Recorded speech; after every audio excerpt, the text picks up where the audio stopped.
come back after your interview. And I like that. Well, we No, did. no, and, But That's it's- the I think it's a great idea, but I think it's. But it was a lot of I making think sure that there on the might be right a problem with that one, Like 70s.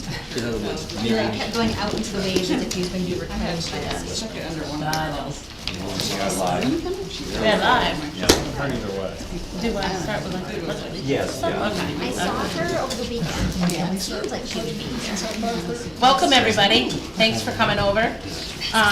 We're gonna, welcome to July 20th, Webster Select Board meeting, and thanks for coming up, Hopkinton. And we're gonna start by doing the Pledge of Allegiance.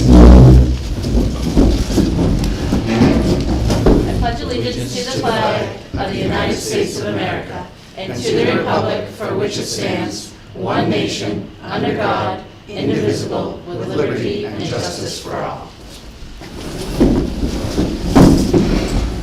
Do some introductions. I'm Marlo Herrick, Chair.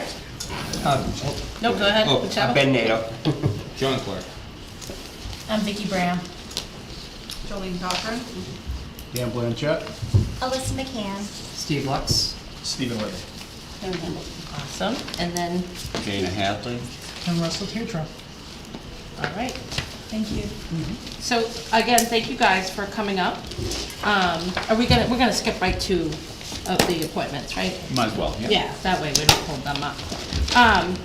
Yeah, so here we are to meet about the transfer station. And right there, topic. Yeah, that's right. Yeah, dollar signs, no. So where would anybody like to start? Karen and I have been talking about getting together with Hopkinton and kind of reviewing, we've had a lot of discussion last year about the transfer station. And we thought this would be a good opportunity to catch up with things that should be brought up. And one of the things that was on our minds was starting to review the fees at the transfer station. Maybe some update on the status of the landfill cap and the PFAS issue. And Karen, jump in anytime you can think of something, but that's kind of the reason for the meeting. A check-in to talk trash. That's good. So I guess we'll we'll start with the fees, that's a topic that you guys, I know was it last year, or the year before that we adjusted them some? The year before. Yeah, God, time goes by fast, but yeah. So I guess we look to you guys to let us know what you're thinking, how overall, I guess the math whizzes, overall, is this helping cover some of the cost, right? And if there's any changes, what they would need to be. There was a change with the contract starting this year in costs, which is one reason why. Okay. So I guess we'll start with you guys to see how you think things are running. And how's your health situation? And do you feel like everything is being covered as best as possible, I guess I would say. Yep, I have a good crew right now. We are doing well. Price-wise, I think we're still charging more for everything than we're being charged. So what we do, when people do have a weighable amount, it's fairly priced. That's good, yeah. Dan, when you say the contract, how does that? It's a give you like contract layman's with terms? Hopkinton on, it's Casella, I guess, Waste Management Casella, hauling the refuse away. Okay. And there's a cost per ton. Dan, has you had any luck on moving the trailers? Or do you think you're gonna hang on to them? We came up with a solution as far as the trash and the trailers go. We used one of the old trailers, and they're using that as like to fill while they're gone dumping, or there's a lull in them picking the trailer up. So Jolene can attest it's been working okay. Had a couple slight hiccups, but nothing really major, and it's not overflowing anymore. Oh, is that what, at the start, it was kind of not going so well? Yeah. We have sold one trailer to date, that's gone, and one of the trailers, Steve Clow, I don't know what happened, but there was no title. I think the trailer was old enough where it didn't need one at that time, so selling it might become an issue. We've got it listed in the municipal bid. If it doesn't sell after a couple attempts, we'll just scrap it. They're not worth a whole lot. But the two new ones that We're we gonna had hang on purchased. to them for now. Okay, because you don't know when this deal may go away, so I'm assuming. Well, that's some of it, 'Cause but that's what I would we're be worried using about. one of those right now Okay, as the backup. So the Gotcha. brand new trailer is sitting out back and it's tucked away, and Okay, we'll wait a year or two and see how everything's flowing and then make a decision on which one to sell, which one to keep.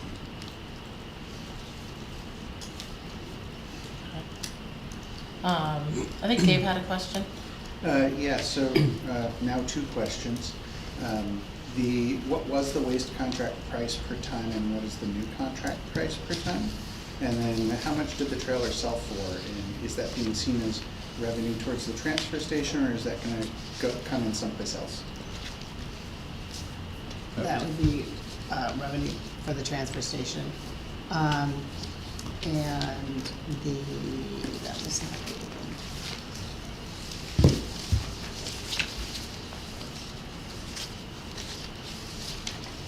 the current, okay.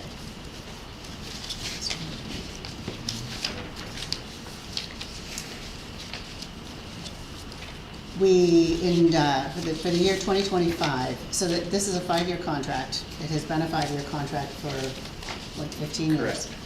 It starts low and creeps up through the course of the contract. The year of December, it was $105.65 per ton. That was the tipping fee.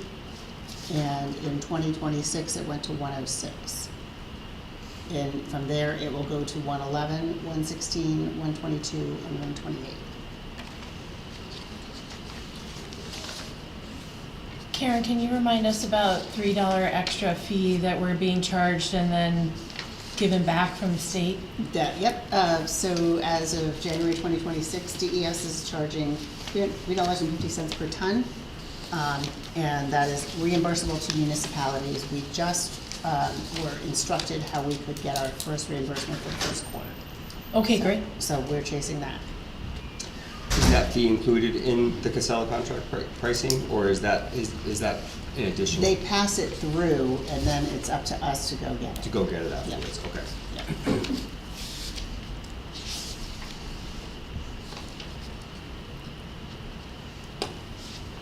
So as far as what, that you had asked, what the cost or what the trailer sold for? I don't remember. What's that? What the trailer, the first trailer sell for? I don't remember. It was between $3,000 and $4,000, somewhere in there. But don't hold me to that exact numbers. I can't recall. We sold it actually quite some time ago, and they just picked it up. Do you remember what the check was for? Wasn't that part of our, when we met the last time, wasn't that part of our conversation? I think we were in the process of selling trailers, I don't remember the cusp of all of that, but wasn't that part of our conversation? That was in the process. I mean, this isn't a surprise, you're in the process of selling those trailers back. Did we meet back in November or December? Yes, Yeah. well, it's, yeah. Just to kind of help you clarify. what's Yeah, going on. they're gone in, they went into municipal bid, which Right. is a, I remember you talking about it. auction company. And someone from Pennsylvania decided they needed it, and I was That's a glad good to place let to it put the go. trailer, yeah. I think part of what our conversation was the fact that we weren't going to need the new ones we Right. just purchased. So I think I was under the understanding we were putting those ones up for sale, to be honest with you. We but- were, but this whole contract change where it's cheaper for us to use their trailers Right. was happening all too, and we started having a lot of issues. And that's when I decided to keep the two newer trailers, just get this leveled out and see what's gonna happen. Yeah, yeah. And it may come down to, they're gonna charge us $1,800 a month for them to put another trailer on. So Right. there's some wording differentials in the contract where they say trailer, trailers, and they're saying they only meant one trailer. Well, we can't function over there with one trailer. We Right. need a minimum of two. There was always been 3 over there, so when one had to go out for repair, we still had 2 trailers in rotation at all times. Does that happen frequently?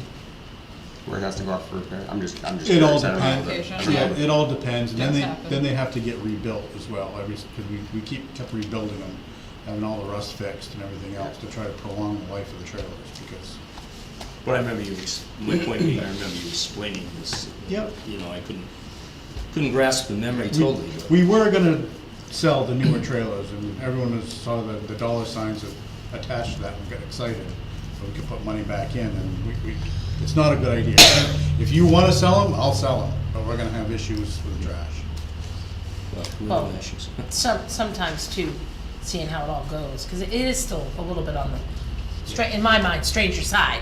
of I'm the- very worried about Yeah. them hauling our trash. That's At right. any point, they could say, after 5 years, that price could go through the roof.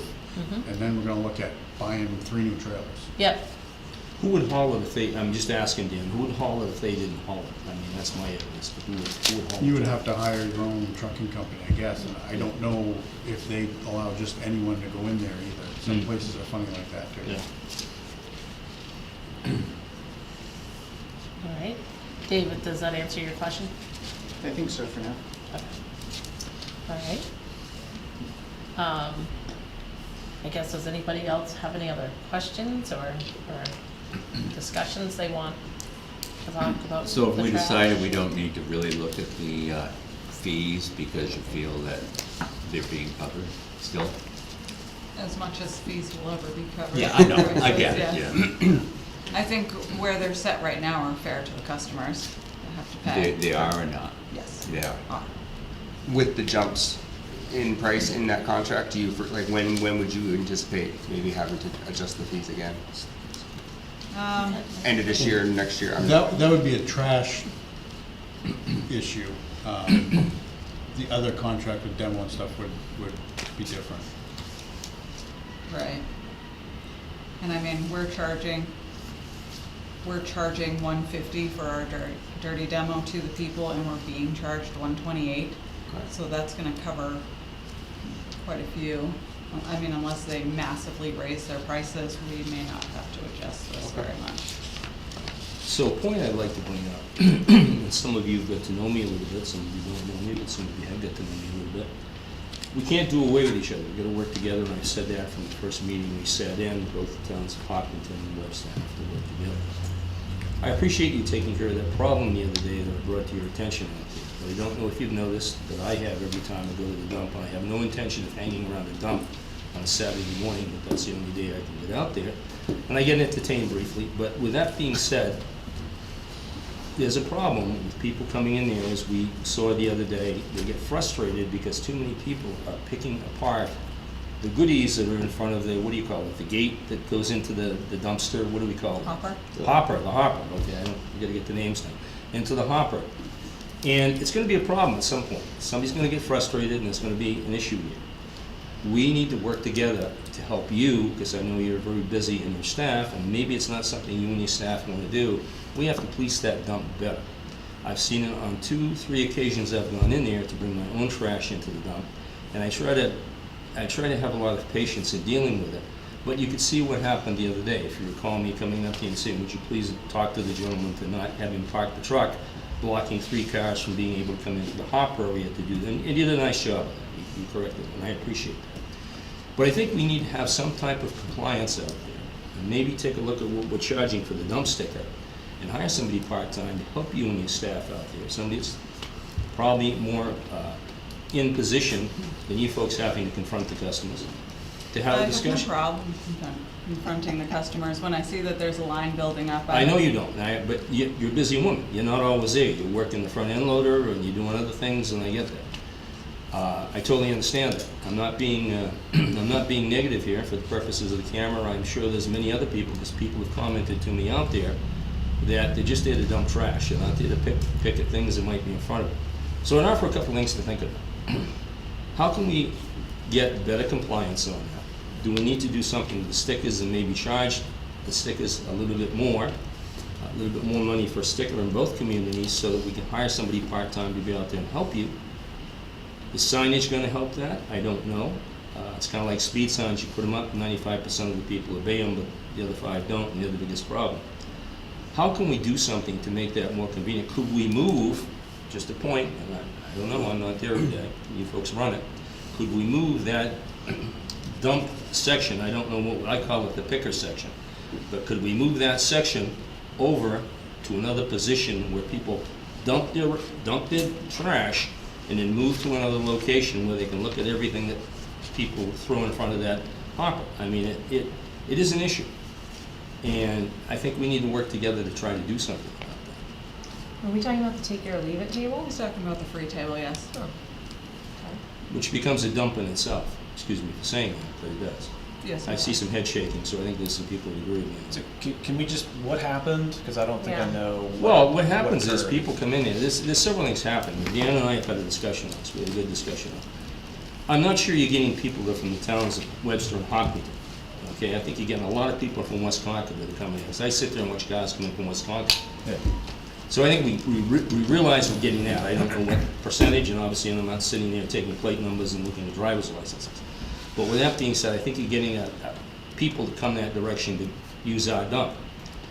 And I don't know how you enforce that without enforcing it, if you know what I'm trying to say. But this, what do we call this section that we just mentioned where the Free table. Free table. the free table. The free table's expanded to all around the hopper. So now you've got free table from pretty much where your cars park all around. That's nobody's fault. It's just there. We haven't done anything conglomeratively here to try to do something better with it. I'd like to see the free table move to another section so that people want to go to a free table. Those people want to leave things at the free table, and I self-admittedly sometimes do that. Yeah. Go to another section so they're not blocking the hopper, so people like me just want to come in and dump my trash and get the heck out of there. Okay. And there's a lot of people, I watched the frustration, and this guy the other day was quite rude where he left his vehicle, and Jolene took care of it. Jolene can't always be there to take care of it, and I see it could be a problem with some things. Okay. And it is a problem, in my opinion. Yeah. Okay.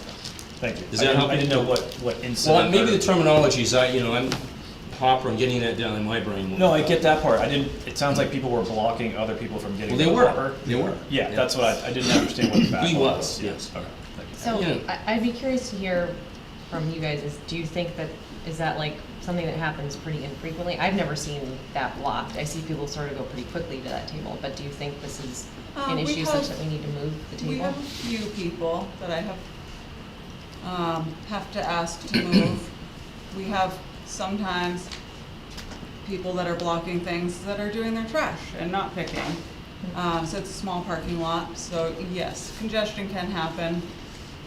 It does happen, and whoever's running the office does their best to keep everything moving along.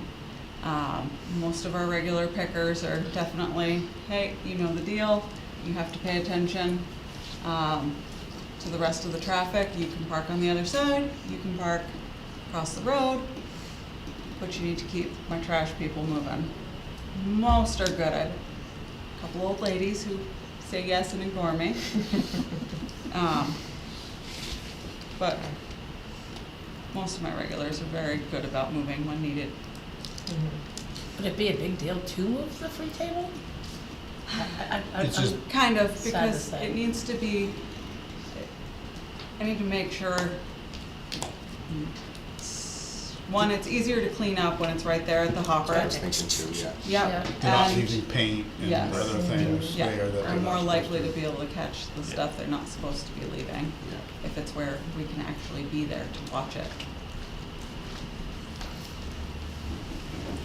I mean, I guess my immediate reaction is that it doesn't feel like the sort of issue that would requires an extra part-time person to help sort of deal with, but I don't want to put words in your mouth, but that's what it kind of sounds like.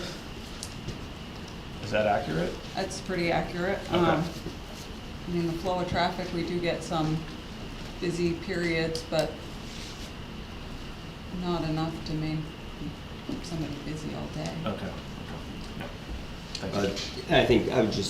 I think, I don't know if I'm putting words in your mouth, John, but I think it's not just that section, but also just to make sure other people that aren't supposed to be using the dump are coming through. So someone Well, there's a couple issues. somebody be checking tags and things like that, I think. Yeah, which is- usually We don't if want that to be somebody- on you. I mean, that shouldn't be on Well, you, you know? that- it's fine, if somebody has a question about somebody that's in the facility, you saw somebody come in, and you say, hey, don't know this person, we have certainly made a point to go over and check people. So Yeah. if there's question, we are more than happy. No, we don't make the time to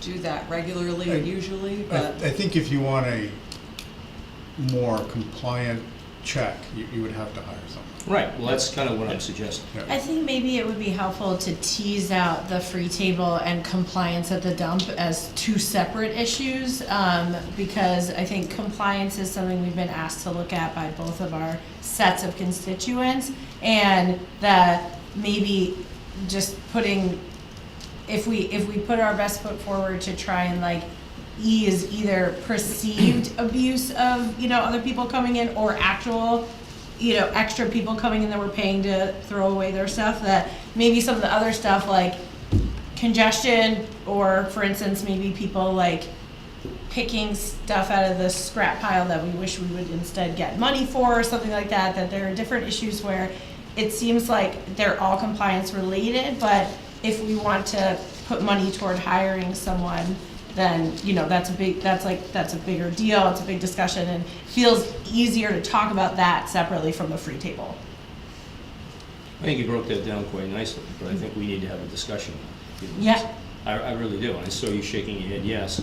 I mean, I don't go there to pick at the dump. I mean, I appreciate people have to do that and need to do that sometimes to get items they might find there that are operable, but the bottom line is that most people go there to dump trash don't want to be held up when they dump trash.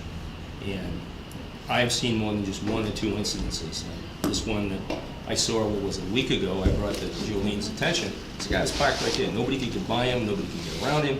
3, 4 cars are backed up. That's totally Yeah, rude. he I mean, that's definitely inappropriate. he parked at the stop where the stop sign used to Right. be right at the beginning. He was not picking, he was dumping his trash. He That's was my parked point, like a yeah, jerk. yeah. But he was So- frustrated because, you could see it. I didn't get involved in it. It's not my place to get involved in it. That's why I went to Jolene and said, just take a look. And she did a nice job, but she talked to him. And I mean, that's Cecilia, but, that's the kind of thing that's gonna be a problem with somebody's gonna get in a fist fight, it's gonna be a problem. And the volume on a Saturday morning, there's a lot of volume coming in there. And we've talked with Dan about this, Dan has explained it, but I still think you're getting a lot of people from West Concord or other locations coming in there and using our dump, meaning our dump, Hopkinton, and Webster's dump. And again, there's several compliance issues, and you're right. This is the sticker enforcement conversation we've been having for like the whole time I've been on the board, Right. for almost a decade, probably longer. So we don't have a perfect system. We did talk about a lift gate potentially. We looked into that for a little bit. That did not seem feasible for a number of reasons. And then the stickers, I think we can talk about, are there ways to sort of like tighten that up? When we did an observation, Hopkinen Select Board, I think it was just us, maybe you guys helped too, but a year or two ago, we each took like a couple of Saturdays and actually checked people's stickers. And it was not like a huge number, but it was a decent amount. But that's when we went through like educating people that they had to get a sticker, and if you're from Concord and you don't own property or whatever in town, you don't have a sticker, then you can't be coming here. So it seems like when we talked with you guys pretty recently that yes, it's not perfect. There may be people coming through there, but by and large, it seems like most people are from our towns, and that if there's a problem, you can go talk to them, or oftentimes people can explain that they actually do have a sticker, but it's in their club compartment or whatever it may be. But my sense from you is that it doesn't seem like the problem is going like this. It's kind of been like this for a while. That I know of or has been made aware to me, yeah. Okay. So we've thrown around like different ideas for a better sticker system. We have that on our agenda to talk about with you guys. So I think we've always sort of come down to, the pros and cons of having to hire a person, and it's never going to be perfect. And so does the cost of even a part-time employee make sense for what is a pretty high functioning system? What is the cost? I mean, I haven't seen a number. Do you have a number? Do you have something? I just played with some numbers, I don't know what, a part-time person might start at, you know, what, 15, 20 bucks an hour, something like that. In my vision, I could see a retired person who is still able and bodying physically to go out there, able and body and mind, to go out there 20 hours a week, help the folks out there, and just be there. And once you start doing that, people are going to comply. There's nothing there now. And yes, So- it works, but, you know. If you wanted compliance and you wanted to hire somebody, you would literally have to hire somebody only for stickers. Because you can't have them do anything else, Well, I understand that. because then you're not Yeah. 100% compliance. You would have to build them a little hut at the bottom of the gate or something. Or you could do something as a consulting basis, have somebody go out there and do it for a period of 3 to 4 months and see just what the problems are. You know, I mean, Well, we could do that, our boards could go back out. I'm and do happy to it. go out there with somebody if that's something we as boards vote to do, but I'm not gonna go out there and confront somebody, as we saw the other day, unless we as boards decide we can do that. Some of your team wants to go out there some weekend, I'm happy to go out. Say, Well, excuse I- me, you know, I was talking about not that badly parked truck. I was talking about we went out on a Saturday Oh, I morning understand, yeah. and checked people's Right. tires as they Yeah. could. So we were not looking to like get in fights with people, and most people are pretty nice. There are a few people who are like whatever and drive off, Did but. you get flipped off by someone? Yeah, So, okay. like, Some just people checking, are a little 'cause you say rude, this but, before things. but like, by and large, people understand that we're out there for a reason, because we're trying to make sure that people from other towns are not using. well, I don't our think dump. anybody's looking to get in a fight with anybody. I think you're looking to get compliance at the dump. I'm not trying to contradict you here, but I think you approach people nicely, as you did the other day, and say, you know, but there are two problems. There is the picker problem, and there is the compliance with the sticker problem. And are we charging enough, and should we have somebody go out there and do that? I mean, you know, it's not a hard, what's the problem we're trying to solve? I think I've kind of outlined. So, I mean, how do we feel about that? Is it something we want to do? I do want to put one thing out there about the free table, which is Mhm. an earlier comment. I actually think the free table is an amazing resource for both towns. As someone who has both given and received many toys and items through the free table, so I am mindful that it isn't just, it's not folks from out of town coming to use that resource. And yeah, some trash ends up in there, and I deeply appreciate Jolene and team for cleaning it up and keeping it what it is, but the volume of high quality goods that move through that table are quite high, and it is an amazing resource, particularly if you're a parent with quickly growing kids. So I'm just mindful that I don't want to call it the picker table. I just want to acknowledge that it is a resource, and that anything we do to change it will have ramifications on many members of our community who aren't represented here tonight necessarily, and on me too, who is sitting here. So I'm just mindful that any changes we make to it, keep in mind that there are a number of folks for whom it is an amazing resource. Well, I appreciate the optic of that, and I'm not saying do away with the picnic table, the picker table, or whatever we want to call it. It's called the free The table. free table, whatever we call it. Yeah. Take it or okay? leave it. Yeah, I mean, you know, what I'm saying is we just need to get a little more compliance. And they can't do that all the time, because they're busy dealing with the dump services. And I get that, I see them working. So, I mean, you know, if you don't want to do anything, it's fine. I'll go there and continue to be frustrated, but I think we need to be, I'm not the only one. You know, I've had conversations with folks out there, and they look at me, they know what I do here, and what are we gonna do about this? Well, I'm bringing it up because I've had constituents make the statement, and some of your folks have done the same thing. Right, So- I mean, that's why we have it as an agenda item. Right. Because we want to discuss So it this, sounds so. like you're proposing we explore hiring someone short term to see what that does. That might against be the a good problem. idea, right. And my So- favorite words are, it's important for us to work together. It's well noted. What I'm saying is, what I love is concrete, here's what we should do, let's do That it would or be my not do it. recommendation. Amazing, great.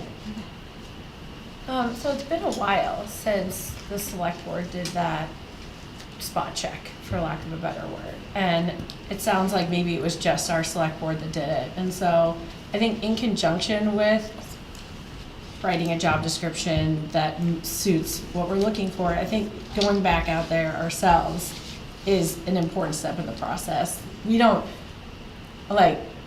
even really know what we're asking for. You know what I mean? Like, is it at the gate? Is it at the hopper? I think it would be worth doing that again as the current boards that we are. And then maybe asking or like polishing a job description. Because I agree with you, but again, I feel like there are there are discrete issues that sort of come together under the word enforcement. And I think that we need to like sort of dig down as to what is our most important thing. If our most important thing is that we think people that are not from our two towns are coming and using this facility, that can be the focus of the second spot check, the pilot program. And then that can be the focus of whatever the part-time job description is. And then things like congestion and picking and stuff like that can all maybe flow from, but you know what I mean? It's too many things all at once. If we are worried most about others that are not from our two towns using the facility, then I think the spot check and a part-time person with that as their focus should be the next steps. Well, I think you're right, and I think as I'm trying to think through this, okay, I didn't come here with a prepared document tonight for this, just thoughts, because I knew we were gonna throw it out and bounce it around.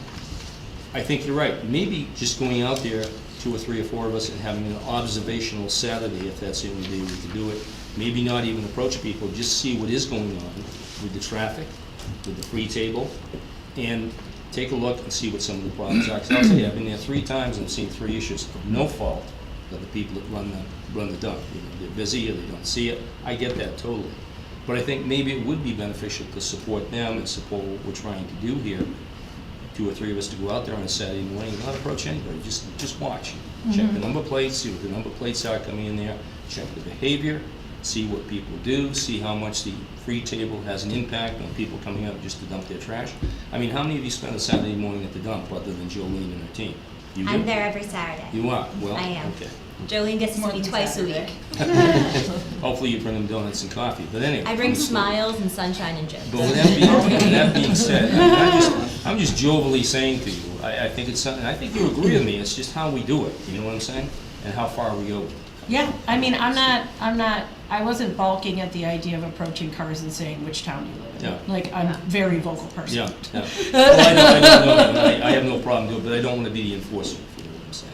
You don't have to be an enforcer to gather information. If you did the sticker checks, you would get, or at least a verification that the people are from town, even if they don't have their Right, stickers. right. That, you would actually, you can't look at their license plate and know where they live. Right. So you would have to. Well, if it says in Connecticut and Massachusetts, you can. Not It might be necessarily. new. I get too many Residents, people yeah. that own houses, and there's a couple that lives right across from the Cracker Barrel that owns a house here, and they live There might be north. summer residents, I mean, there's a lot of maybes. Yeah. I just That's think we why I need to mean do you something, have other than to talking ask. about it, do something about it, you know what Yeah. I'm saying? I'm Right, in so your we should ballpark, pick okay. I know, a couple I'm saying. Saturdays where, we did, I think it was 2 summers ago, I think maybe it was 3 or 4 Saturdays, and we were in pairs and we had different shifts. And went out and just checked stickers at the gate. And some people That's were a very little simple to do. more aggressive about turning people around, and others of us let people through. You get along with the public much better if you're just collecting information. Yes, collecting the info, and then, at the time, I think we were, wasn't that when we like did a refresh on the stickers were at town hall, because they had been at the transfer station, and so I think that was part, we were like educating, if I'm remembering correctly. So, currently, the sticker situation is, if you're new to town, you come to town hall and you buy it. But otherwise, we've talked about doing like yearly updates, so that we have like different colors or whatever. I don't think we're actually doing that, No, right? it hasn't been implemented yet. Right, okay. And Steve brought something to my attention that, again, is beyond the scope of this meeting, but, you know, like the Easy Pass, they no longer have the transponder with a battery in it. Now it's just a sticker with a little RFID thing in it. Like, things have come a long way since even a year or 2 ago, looking at this. And I know that the artery leading into the dump, the width of it is part of a problem when it would, if there was like the idea of the up-down gate. But still, I feel like there are modern solutions in a long-term fashion that we should probably implement. But short-term, I mean, manpower is the easiest. You wanna look into, if you look into those solutions. Tell me, yes, tell Because me. the guys that came to the gate basically told us that, once you hand out the sticker that opens that gate, if they move out of town, it doesn't matter. They can Right. peel it off, they can give it to their friend, they can come Sure. back. There's no way to decommission those stickers once you put them out there. Got it. So, Yeah. really, Depends on the system. sorry. That, and the maintenance that went along with it. Yeah, the gate. I just think a great start would be just to combine boards, go out there and just do like, I think we're saying here, have a script, so people are not, we have a script that everybody speaks to the people the same way. And just like we're saying, we're just checking compliance, we've had some questions and concerns, and I think you might see even that in itself might have an impact. I'm curious how the other two board members feel. Well, I'm gonna be honest. I've never been to the dump.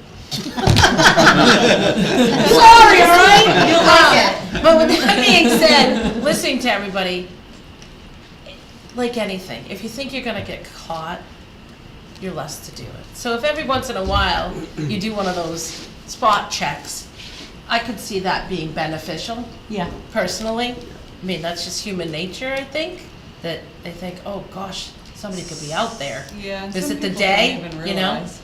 Huh? I said, some people don't even realize they're not. Yeah. I had a girl call from Warner today, asking if we take something, and I asked her where she was from, and she said, Warner. Yeah. And I said, then you have to call Warner. Yeah. Case closed. Yes. Thank We you. could have a few of those out there, yes.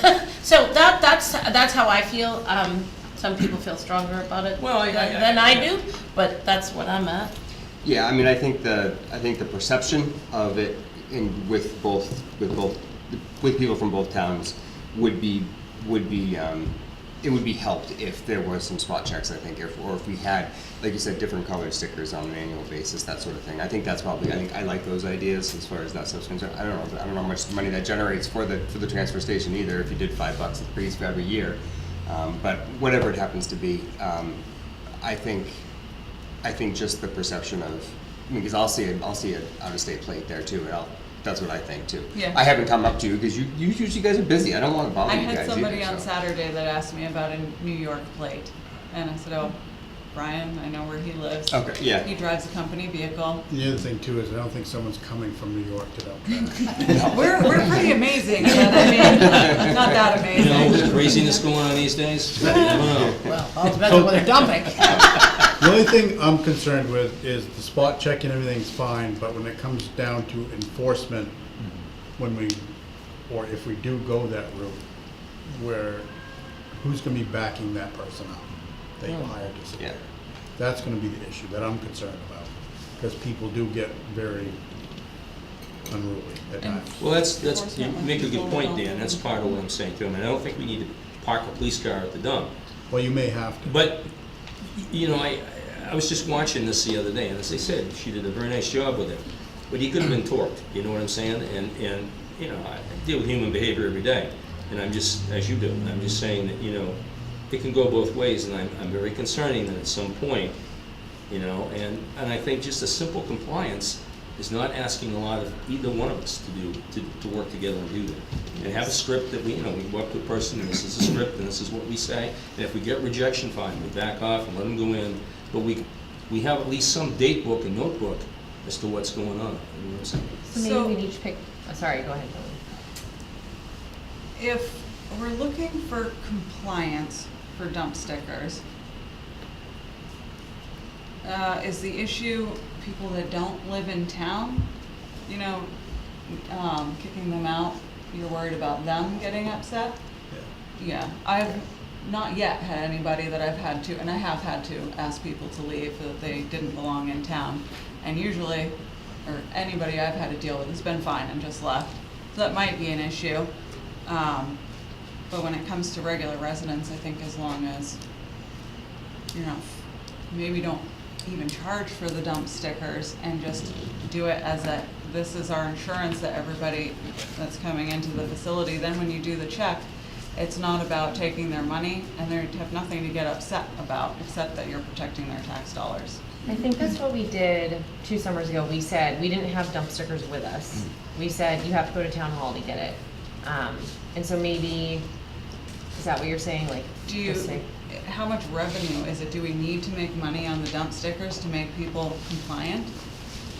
what are we charging right now? $5. And I do appreciate Jolene's point, right, where if it's about compliance and we're saying like the cost of the sticker is built into what you're paying in your taxes, and what you get out of it is a better sense that no one is using the dump who shouldn't be using the dump, because each year you have to get your new sticker in order to use the dump. It doesn't feel like a money grab because we're not asking for $5 every single year. It's a safety net. I do know when I worked there, the dump stickers were $1, and people, I had to hear What that. a loser. Yes. I pay how much in taxes and I gotta buy a dump sticker? I'm like, it's $1. And, So- yeah. So, we have debated the stickers, I mean, ad nauseum, but one of the things that's come up is like, do we charge more, do we charge nothing? And so, I don't have a super strong feeling on it, but I do think for purposes of us going out and doing a spot check, maybe each board takes, I think we did a couple weekdays and we did 1 or 2 Saturdays, sort of spread out probably this, I think it was during the summer. But maybe we do that with the goal of having it done by like, I don't know, like sometime in September. September, October, yeah. Yeah. I was gonna say, like, let's just collect some data. Let's just do the spot checks, collect some data, see where we're at that point. Yeah. Maybe the reality is there really isn't just like what you think, you know, that sort of thing. I think we can go back and tell, you know, the people in Webster and, you know, that listen, we were out there. We were out there just doing this stuff. This is what we can, you know, we came up with. There's not any need for those And extra if costs. you that do sort of thing. decide to not charge when you're out there doing random checks, you can have the stickers to give, and then everybody's in compliance that maybe hasn't had time to go to the town hall, can't make those hours, and That's a really good problem point. Because that'll be Yeah. cheaper than a person. That's true. Yeah. Yeah. Yeah. spot check. Free stickers. Yeah. Free stickers would be cheaper than a person. Yeah. How many stickers do we have out, would you say, like in use at any given, I mean, if you figure 1 per household, and then some households are gonna have 2 because they've got 2 cars, like. But also Cars, some we of- live in New England, like 6 cars, right? 6 cars. How many stickers? I'm trying to, like, just visualize this. Who's No the idea. keeper of the stickers? Emily. Okay. Yeah. Well, and I think she'd probably know how many she's handed out or whatever, sold or, and our Yeah, town, Okay. clerk. Do you have stickers at the dump that you can give to people? I would assume you do. Not now, no. None. And that would be something else that Yes. I'm we gonna did. guesstimate, Karen, about 10,000 a year. Stickers, if we were to do a yearly update. How many so- do you buy? That would tell you how much you, Well, I mean, my household has 3, right? So. I guess, yeah. If you then multiply that across the 2 towns, I think you're looking at about 10,000 at the end of the day. So I think if you figure out, I mean, I think we take, If everyone got into we compliance. take a I know period of that we're time gonna with the have to, stickers and whether we charge for them or not, I'm not hard on that either. But I think we take, and we see how many stickers we give out, that would give us at least some number of who has stickers out there, how many people are using the dump, right? Yeah. Quick math here. And then we go out there and do the compliance thing. As I said, I'm not looking to park a police car out there, you might have to someday, I hope not. But I'm just saying, do a study on, we don't even know what we're talking about. We just see it, but we're not out there looking. We do, it's just the data's 2 years old. Well, but we need to do it, Yeah. yeah, okay? Can it be tied to motor vehicle registration? Can we just say, and if we're gonna do them for free, whatever it happens to be, like, can it just be like given, handed out at that point? What I would run into is company vehicles. Because my registration would be from Henniker. Right. So you need So- 25 stickers. I feel like we have talked about it. And we've talked about that, because I think we had a little confusion down at here that if Maybe you, the a company oddball people vehicle. should come to the dump with their proof of ownership. I think you would eyeball. need to reset it on a given month each year. Otherwise, you have Yeah, different staff colors that going have out to there, be yeah, tracking it's true. where are we in the year and so what colors and We blah, blah, we had blah. talked about when you register your vehicle, you get a new sticker, and having the sticker match your registration sticker. That way you could just look and visualize, okay, orange, orange, blue, blue, and I was told they know like 5 to 7 years in advance What what those the colors colors are gonna be. Well, that makes, you brought that up I forgot about that. You brought that up last time, and that makes a good point, too. So You just have- you could change it once a month, it's just, Once, you're yeah. basically looking at a color of a sticker, and you know you're gonna have blues and oranges for this year. You're gonna have 2 colors Right. for any given point in the year. It's not rocket science, it's just something we need to, you're right, it's just simple compliance to get people to do the right thing. That's all. I do want to just say, the dump, which is amazingly run by the staff, to me feels a lot like going into a very busy airport. There is signage everywhere, there are places you're supposed to be, there are people directing you, and people are still going to people. And so I just want to say that no matter how much compliance we have, even if someone's out there with flags waving in the right area, the volume of people going through the dump on a given day and the size of it means someone is gonna park sideways. Someone is gonna back up where they shouldn't. Someone is gonna do something bananas that's gonna infuriate 20 people over the span of 5 minutes, and then the rest of the day is gonna be fine. It's just like walking through any other busy location. So I'm just mindful that the goal shouldn't be that we can control people in their natural environment, but rather that we have given the staff the tools and support they need to untangle those moments when they happen. Because there isn't much they can do to stop the person from parking sideways in the first place, short of pointing everyone into a spot.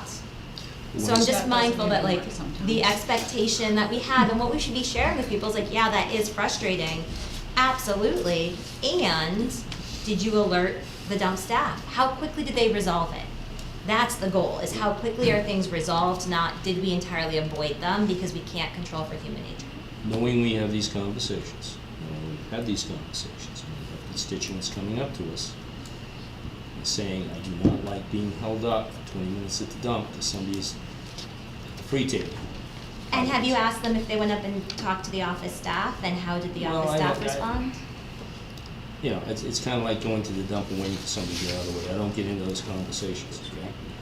They look to us to come up with some decisions and figure out how it can be fixed. But it's also our job to share information, empower them. Well, And true, so but if this- someone comes to you with a problem, and there is someone who could have helped them in that moment, is our job to share, thank you, I'm gonna take that, but also, just so you know, the next time you're there, here's something you can do in the moment that will help us untangle this. Well, I think it's getting to the point where people are frustrated and they want us to fix the problem. They've heard our discussions on TV, they've heard our discussions, and they'd like us to work through a solution. I think in discussing this tonight, we've come up with, I think, a very viable solution of looking at what the problem is, identifying it, and looking at some light compliance to get people to just be a little bit more compliant. I don't disagree with that, I but I'm just as saying that's not frustrated gonna as an airport solve as I that do someone's with the gonna dump, park to be honest with sideways. you. Like, if someone's gonna park sideways, whether they have the sticker or not, they're gonna do it. And the best we can do is empower folks to go up to the office and say, let the staff know, because the sooner they know, the sooner they can talk to the person. That's exactly what I did, okay? Which is great.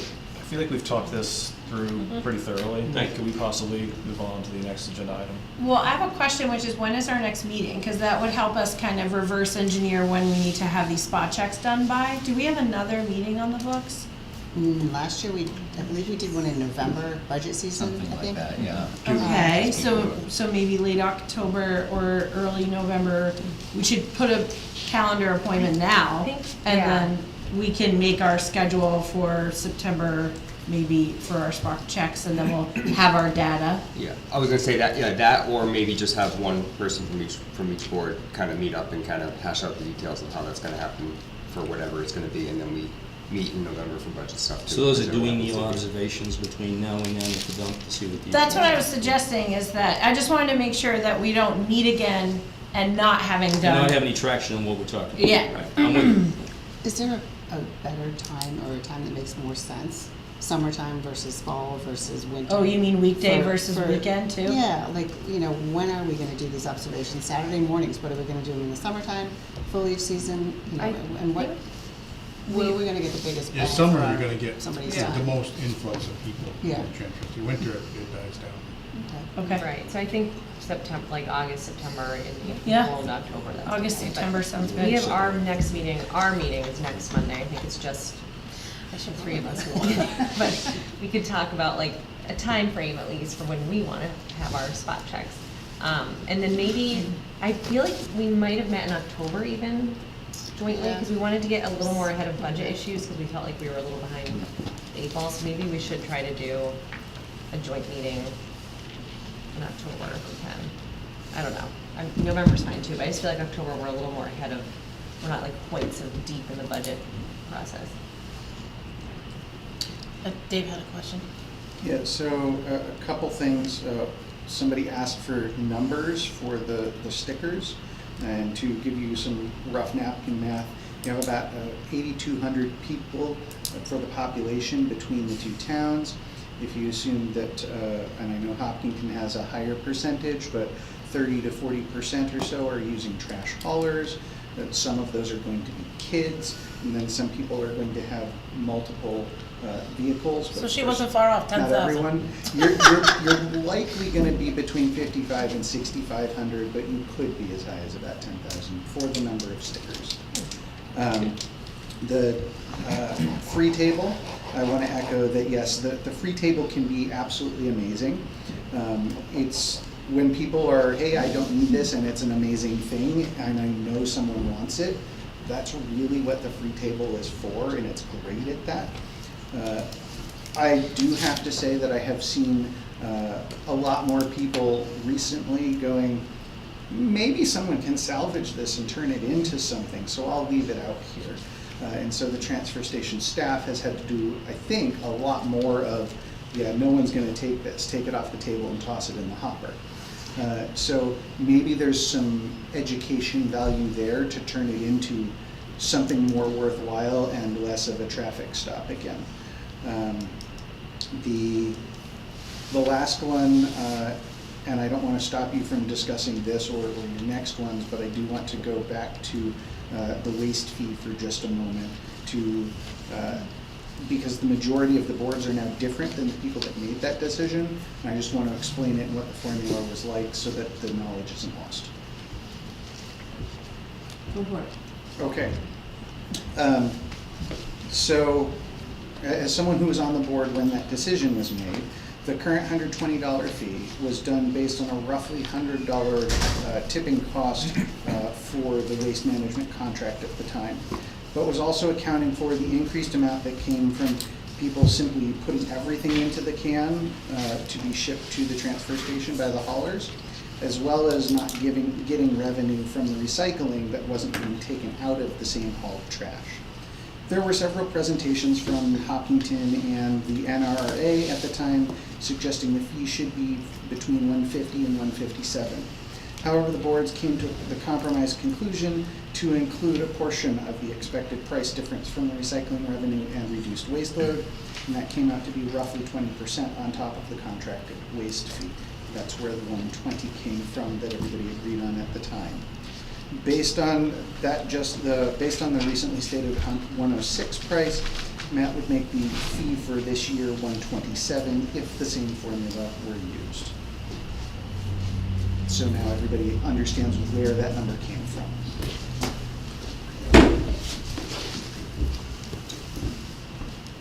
So do you guys, you said you had another agenda item? Did you already talk about the TAP update? No. Oh. There is no update. I'm sorry, I have been chasing our engineers. We are waiting for bid documents to put that out to bid. There is a cap update. There is? It's been mowed and it looks lovely. Did you say take some duct tape and seal it for us, didn't you? Yeah. Well, that's not the issue, it's the dirt. We don't want a sealing issue. The liner is beautiful. That's a good thing. Yeah, I'm getting nervous because we wanted to get this done this year, and I'm not sure why we're now in the middle of July and haven't got any bid documents from them, and I'm hearing crickets right now. So I will chase them and let Dana know what the story is, so we can pass that on. We also have Waste Reduction Committee as a discussion item. So, and we have two members here, including the chair. So this used to be a joint committee and now it's just Hopkinton people. Well, there was actually a different, like some differently named committee that was joint, but then it sort of morphed into the recycling committee in Hopkinton. There's always, I think, a Webster member, but now it's just Hopkinton, but there is a Webster person who shows up to meetings, but she, I guess, can't officially become a member the way the meetings are. I think there isn't a mechanism for somebody, a procedure for somebody from Webster to be appointed to a Hopkinton committee. So if you guys voted to make it a joint committee, then that would make it easier. Mary Jo McGowan. Mary Jo, that's what I was gonna ask. Yeah. Yeah, okay. She's a very good member. Contributes a lot. Yeah. This is That's the one page. mission of the. But we agreed as a select board to take sort of a fresh look at waste reduction because, I mean, I think at the meeting I went to in May, it was, that we talked about how, like, what is the direction of the committee and sort of what should you be tasked with? And so I felt like we had not given you direction in a long time and hadn't really been super, I don't know, we just haven't done much together, I feel like. And so our charge as a select board was by, I think, September, for us to have discussed this in a very intentional way and come up with something, whatever direction it may be, from our perspective, to the committee. I think with the goal, I think we generally agree that we want the committee to exist. It's just, what is its role? And so we're taking that on. But then this issue came up when we talked recently too about Webster officially sort of joining the committee. So, I think what you're saying, the problem is that we just need to vote on the fact of, that a Webster resident should be able to be part of, it should be a joint committee to some degree. So, yeah, do we just have to make a motion? Is there background on what the committee does? Okay, yeah, there is. So Mary Jo was asked to be on the committee, is that right? Yes. Yes, okay. She initiated it and wanted to join it, but. Well, she's very environmentally engaged, so it's. Yeah, and one frustration is if we don't have a quorum, but we would, if she could count for the quorum, that happens sometimes, it would be great, it would just add more people. So can we solve that problem tonight by making a motion? I think I would suggest putting it on your next Okay. meeting, and publicizing it a little bit so that Okay. people know about it. Or do we, is that going to change? Is the charge and the mission going to change? I don't know. In the conversation in September, because No. I don't know how that would. Well, it might, but I'm not sure. I felt like our discussion would be a little bit more oriented towards like, how can the select board support the committee and give them direction? So I feel like maybe they're two separate issues, and so it seems like even if we did make some changes to that, Webster, if they voted to have an official member, they would just be part of that Okay. process too, I think, that's my take on it. Well, that would be my take. Yeah. Okay, so, yeah, so we'll talk about that at our next meeting and then. we can I think let it's you a guys great know. idea. Yeah, no, absolutely, yeah. Just take a look Is at it. one seat enough for Webster? How many seats altogether? Well, right now, I think there's 7. Is there 7? Yeah, I don't think there was ever officially a number assigned to us, just sort of Because I wonder if morphed out of Webster should have a recycling. little bit more. 2. I'd like 2, Up to 25%. Whatever. Half a person. 2.5, yeah. I think if you find volunteers, I think that's wonderful. I think. She supports Which would help it. in the publicization Mary of it. Jo has some Yeah. friendship. Yes. So we'll just do that at our next meeting, just to give it public a chance to know that we have a committee. I think that's a good idea. And then they If can you're move asking forward about if somebody opinion, else which wants I'm always to. happy to get. Yeah. Okay. Perfect. All right. Anything else? And Bonnie, Oh, yes, yes. I just wanted to note that the highest priority for waste reduction is source reduction. If it never gets brought to the hopper, we don't have to pay for the weight of it at the landfill. So you guys are doing source reduction, number one, by making sure people have stickers. And, we're not paying a tipping fee to get rid of other people's trash. So that's a good thing. And then the free table, I agree with, is it Jolene or both of you who said, that is a good resource. That's, the reduce, reuse, recycle kind of thing, that's it. And I know it has its issues, but I do think it helps achieve one of the goals of our community. Yeah. And I'm not gonna speak for everyone, absolutely. And, there's always, I just think you was just trying to see if there was a way to help it be a little smoother, but like you pointed out, sometimes that's not always feasible, because you always got that one or two people in the world that make it more fun. have Just a little more definitely told clarity, more that's than all. one person that when you come to the dump, it is like going to Market Basket. Yeah. You need to Which bring your one? patience. It matters. Fort Eddie? Oh, right. I bet you're not as cranky as they are in there, though. You know, I thought I expressed my patience very well the other day when I came to you for assistance.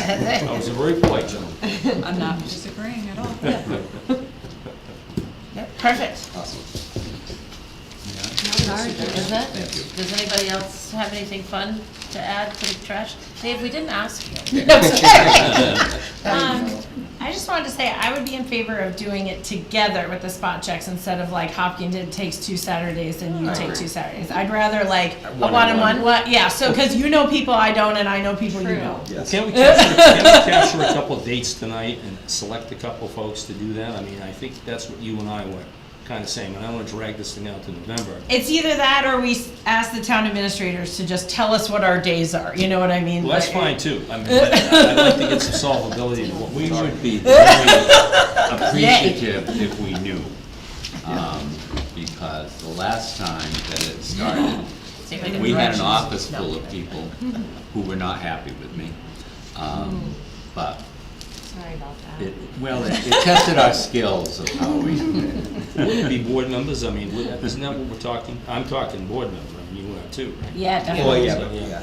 yeah. Yeah, I so you're think, saying we should pick a time for you all to go out? I think that we Sounds a little picked- bold.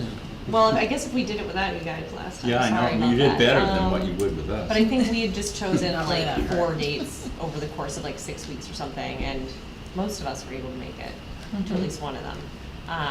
So I don't wanna like complicate this. 2 in August, 2 in September, 2 in yeah, October. do you guys wanna come up with some dates and suggest them, and if we can do them, we'll figure out a way, if we have to make some adjustments, we'll go from there. I think Okay. one person, We can chat or one with group Steve. taking the lead. So I'd on it recommend is 2 good. and 2, 2 from Hopkinton each time we do this. And it might make sense, the 2 that go out the first time, maybe they're the last time to get a different perspective from a different, you know what I'm trying to say? Yeah. There's some science to it. We did time slots too, as I recall. Like I think a couple of us took a morning and then the others came in for the afternoon, so you weren't there all day. Don't publicize it like they do the DWI checklist. Well, Well, it wouldn't matter Hall for the Street. out-of-town people. did you guys have a form when you did it? I'm thinking in terms of like just general data collection, like as far as like I thought you meant like an affidavit. Well, no, just like how many cars came through, how many did you have to turn away, like just kind of things like that, so we can I'm kind gonna of have a have to general talk idea. to a former board member who did the data crunching. 'Cause when I analysis. went, it was just, we just stood there and it was like spot checking and it was more of an educational, like, you need a sticker or you're not from here, Right. you need to not be here. But there were a couple of people prior to the spot checks who went and collected like actual data. Yeah. I'll check with them about their. It doesn't need to be a lot, but I think number of vehicles that go through and the numbers you have to, that were not supposed to be in there would probably just be helpful. Like, I'm just thinking even just that would be probably enough. And everybody has the same thing that they say, and explaining the educational part of it to inform ourselves and get some more information, and make sure you have a dump sticker, and it's very simply said. I mean, that's, doesn't have to be in your face. There are signs up now that say out of town people are not Oh, really? allowed. They've been up for several Nice. months. So, You didn't read them? I was busy trying to chase you down to take care of my problem. sign pollution. You never give up on me. Give you a lot of signs. Just kidding. Are we good? Wait, Go ahead. No, you go. is Dave, Well, he just said that, yeah, you went, but it doesn't matter. I've just been waiting to talk, thank you. okay. I just wanted to ask, because we got to tour the transfer station 2 weeks ago, and I was just gonna say, not to just told you to do this, but if you guys wanted to take a tour, I'm sure Jolene would love to show you the back. Like, it is fascinating, and it really helped me understand it, and I suggest it. Yeah. You're thrown under the bus. I'll jump on it. I'm more than Jump happy on to it. take anybody around. I've been there, but I've never Okay. done the tour. Me neither. I'm the probably worst one here. It's really cool. Yeah, you. I would go once a week if I could. It's just, I just can't get out there. But just reiterating what you said about the free table, like having kids, oh my God. You bring them along and they want everything that's there anyway, so. It's why Yeah, they Owen is want no longer lollipops. allowed to go to the dump. Yeah. He's not sent anymore. And they want lollipops too, Joe. Yeah, So, lollipops. I have to like fend them off. Sorry, not sorry. My kids are grown now, I gotta steal everybody else's. Okay. All right, so it wasn't a topic tonight, but a question that hopefully there's a kind of generalized answer now that the boards are together that you can give us. Can you give an update on the PFAS mitigation, such as how much has been spent or what the current timeline is now? Because I thought originally they were going to be constructing already, and what you found out about your other department's sludge going into it for timing and revenue and similar. That too is dragging. Those bid documents were just sent to DES. We were, like he had said, expected to be in construction by this time or close to it. We ran into some environmental black racer snake issues, and Save the that- snake. yeah, exactly. That's right, PFAS. Does that mean Save it's the snake. an endangered species? Endangered species. Yeah. You can't work between, I don't know, what was it, May and October or Yeah, something and it was like gonna that. cost more money than it was worth to hire a biologist to be on site To sit there and all watch day the long. snakes. And they highly suggested waiting until October to start the construction. So with that, the engineers have said, you know, we're really not worried about this. This project could get done in 1 year, and so they're not worried about a late start. As far as the other the sludge removal from the other facility, that is going to, I'm not sure when that's starting. I think that's also still kind of, Yeah, that got hung up with DES as well, because it was okay through DES, then someone from DES got involved, stuck their nose in and decided to upheaval the whole thing, and I think we're good now, and I think it's soon. I don't have a date yet. you know, There'll still be a bidding process, right? Yes. This could conceivably go into the next year or the year past, 27, 28 possibly. I believe the money has to be spent in 27, by the end of 27. Okay. That's my Right. Is there more understanding. money out there? Because I heard something on the radio about that they just passed something, some more federal money, but I don't know who would classify in that category. Yeah, our grant writer's constantly looking for. Okay, because I for did stuff. just hear that, but Um, like I said, I don't know which. It was about PFAS and it was about Yep. facilities having the PFAS problem. I think where this one is already locked into a project and locked into a funding source, I don't know that we could really piggyback that with another DES grant, I'm not sure. But we're gonna have to be done by the time it's probably, a new grant will be resolved, that's, but we are chasing it for other stuff. So regarding what David was asking about with the sludge, as far as I understand, the sludge from our current wastewater treatment plant will be dredged and dried, and then eventually moved into the pit, I don't know what to call it. And, so, I think David's just mindful that that volume and that measure needs to be kept separate in our minds, because we're not asking the city of Webster to pay for, sort of that part. The amount of material that's gonna be coming out of our lagoons going into the cesspools is negligible. It's not gonna have a financial impact on the cost of that project. The funding sources are two separate funding sources. The process of removing the water, all that, is, the town of Webster's not gonna incur any cost from that. It's just the material itself going over there, and that's gonna be negligible. You mean volume? Yes. Volume-wise? It's basically, they're gonna be there moving dirt anyway, and it's just a little bit more dirt. It's really not gonna affect the cost of the job.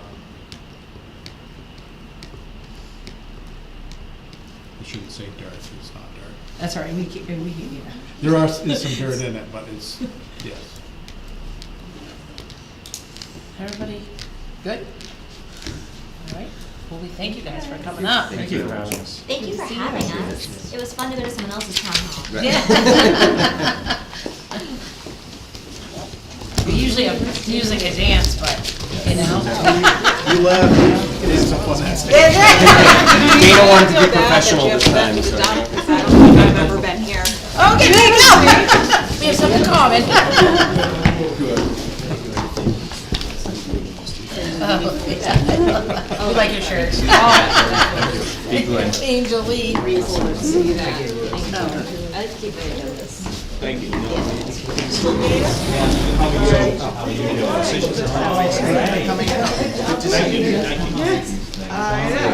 The last few discussions. The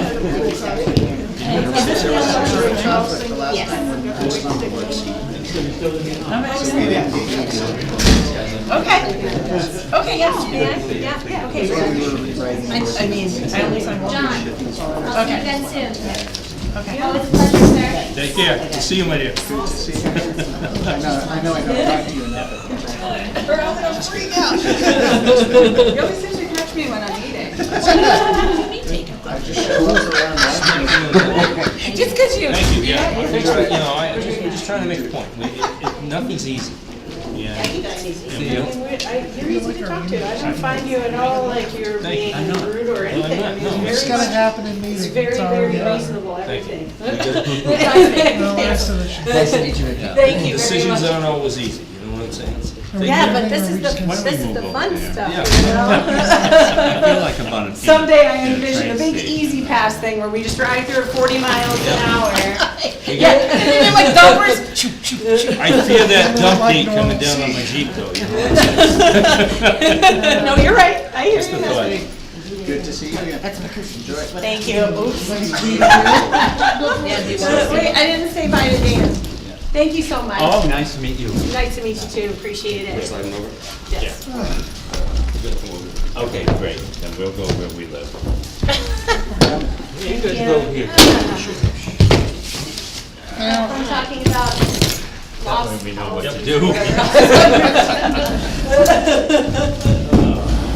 Oh, go ahead. Just gonna grab that. Oh, All yeah. right, Sorry. let's get the show on the road, the real show. Oh, Michael. Okay. I think Chris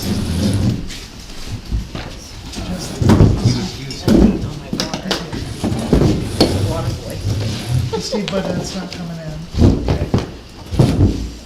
Who's that? Says his issue's resolved. Marlo, Steve Bodette won't be with us.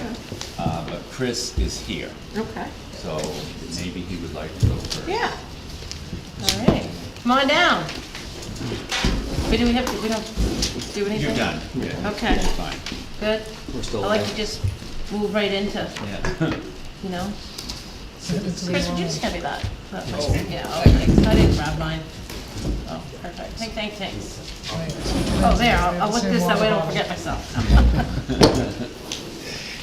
You're getting that bad, should you be here? Well, right. Well, that could be up for grabs. We're all probably right behind you. Yes, I'll be flying. Anyways, well, welcome. So I can give a bit Yes. of background on this. So about, I'd say 2-3 months ago, we worked with Mr. Chesley about one of the enforcement issues, about cleaning up your lot. And we had a discussion to talk about it. And we've been recently checking in to see the progress you've been making. And you said that there were some things in the agreement you weren't able to make. So you said you wanted to ask the board if we could do some amendments on it. And So I'm finding, trying to make a living and comply, it's either I don't sleep or I do one or the other. An example, if you look at, I haven't worked the truck in the last 5 days. We did have one celebration of life and another, a family event that is just something we've always done. But otherwise, I didn't work the truck and I was working on it. You won't see that a whole lot has gotten done. It seems every step forward, I have something stop me, slow me down. So to put up 2 fence panels, I was there all day today. To move the truck the other day, you'll see it moved 15 feet, the red one. That took me most of the day because I have one brake locked up and it's a heavy truck, you can only go so far with it. So now I've got to take another day to do it. So it's little things are getting in the way when I do put my foot forward to it. So what I'd like to do, there's one thing in our agreement last time when you were there. You added that you wanted to see a fence to the right of the house. That was never been an issue before until we brought it up there. I thought I could comply with all the fencing issues and everything else, but to put that fence to the right is, I might as well get a 4-man crew and shut down for 2 weeks. Because by the time I have to move the pile of logs and everything else and put the fence up, at the rate that I go by myself, I will need a 4-man crew for 2 weeks to get that done. If I use the existing fence that I started to do last year to the left of everything, when you look in there, complete that and clean up behind it, I can move the trucks behind it and I can take care of the rest of it. I've added some fence. I've started adding a partition fence, might as well call it a partition fence. You have the shed when you look in, and you can see between the shed, or garage, whatever you want to call it, and the house. And I've added a couple partitions there to help. Actually, I would like it as a privacy fence because we have a pool there too. And I would like it for that. That'll actually hide part of the issue that everybody's looking at. Things in front of it, that's what I'm trying to get at right now and get that taken care of. So you would have the whole front forward of that and to the left as you're looking in, cleaned up and cleared out. I'd like to be able to go with just that for now. I am going to put a fence eventually to the right, just I don't have the time to do it and the funds to be able to do both. So I have to work my truck and I can't afford to, I'm not making enough to hire crews or to shut down for 2 weeks. So I'd like to complete that to the left and I'll clean up the front and get it taken care of so it looks decent. What do you think you need for time to complete to the left? If I continue the front at the pace that it is right now, I can get the front done in probably 2 or 3 days. And then to the left is going to be mainly moving the stuff that's out there. I have a dump trailer, I have a cargo trailer, I have a trailer frame with a cab on it. And so I probably would need to move the stuff on the left probably a week. To complete the fence, well, I would say ask for a month on that because I have to take the fence apart and add more concrete. There's not enough stability the gates are too heavy that I have to be able to move. As soon as I take the straps off that are holding them up, the gates start tipping.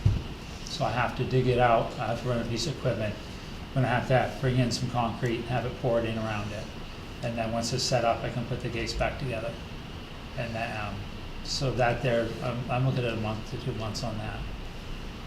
Yeah. So remind me of where we were at, where he's at with our agreement that we did. So we're already behind the agreement. Way The behind. agreement was way behind. It was about a month behind at this point. A month ago. So you made a comment about when I was there, something to the right. Yep, so where my chicken coop is to the right of the house, there's a box trucks over there. One of them's got some colorful vinyl on it. You wanted a fence put up over there. Why can't you just move the truck to the left side of the fence like you mentioned? Well, at the point, that technically is my office right now. What's For- your office? That box that you were talking about with the vinyl, to the, Well, to be Oh, the truthful, I equipment to the didn't take a right? picture memory of your place, so I'd have to go back there and look. okay, so when you look to the right, I've always had storage trailers out there, Mhm. which I do get taxed on, okay? My office I found that my house is so small, my cats and dogs get in the way. Had my office in there for a while, it did make sense, it just was hard to work. I bought a refrigerated box, and I converted that to the office. It's going to go under, it's gonna have a trailer frame under it. I have a trailer that's in a condition that it needs to be torn down. Once that's done, that frame is going under that box, and that will be a trailer. At this point, it's there on blocks as my office. I have temporary power ran to it. It's set up beside my storage unit trailers. So what you're asking now is just for extension of what we discussed and For the stuff to the left, the stuff to the right, to put up the fence to the right, that there I'd like to put on an indefinite hold at this moment, because to go to that right, I've got to take out bushes, trees, pile of logs that's there that nobody wants to take. they've been there too long. So I have to cut them all up or drag them out, find a way to dispose of them. Then once they're out of the way, I have room to put the fence up. Let me ask the question. This- Why we do this enforcement is people are not happy with what they see. And I'm not your neighbor, but if I was your neighbor, let's take all your neighbors out of the picture, but if I was your neighbor, would I wanna wake up every morning and look across the road and see all that stuff there? As we talked about when I was down there, to continue the conversation that we had. For the most part, the stuff to the right, there are some things I can clean up there that are closer to the road. The stuff that sits back where that box truck is and stuff and beyond, I really haven't had my neighbors complain about that. Well, they might not complain to you personally, but I'm sure they're probably not happy with what they look at. Well, I do have one neighbor directly across the street, just does not talk to me, but they've never then that's the directly told problem, me. isn't it? They've never directly told me what the problem is. Well, you know, how long has this been going on for? Wow. Well, how long has it been? Trying to think. Didn't we start this discussion last fall? This discussion with him We're, has we're, been a we're a couple year years. and a half. Yeah, Year and a it's about a half. year. I mean, We're a year and a half. Yeah. You know, I realize you've had some challenges, personally and professionally. That being said, I mean, I would get out of the right side of whatever's there, and I don't remember, to be truthful with you, what was there. But my observations and my comments are made on what I see. You know, it's not like I woke up yesterday. I pretty much know what I'm talking about in municipalities. But I would offer to you that you get what you can out of there, and what is not, how do you want to say, beautiful to the eye, for lack of a better term.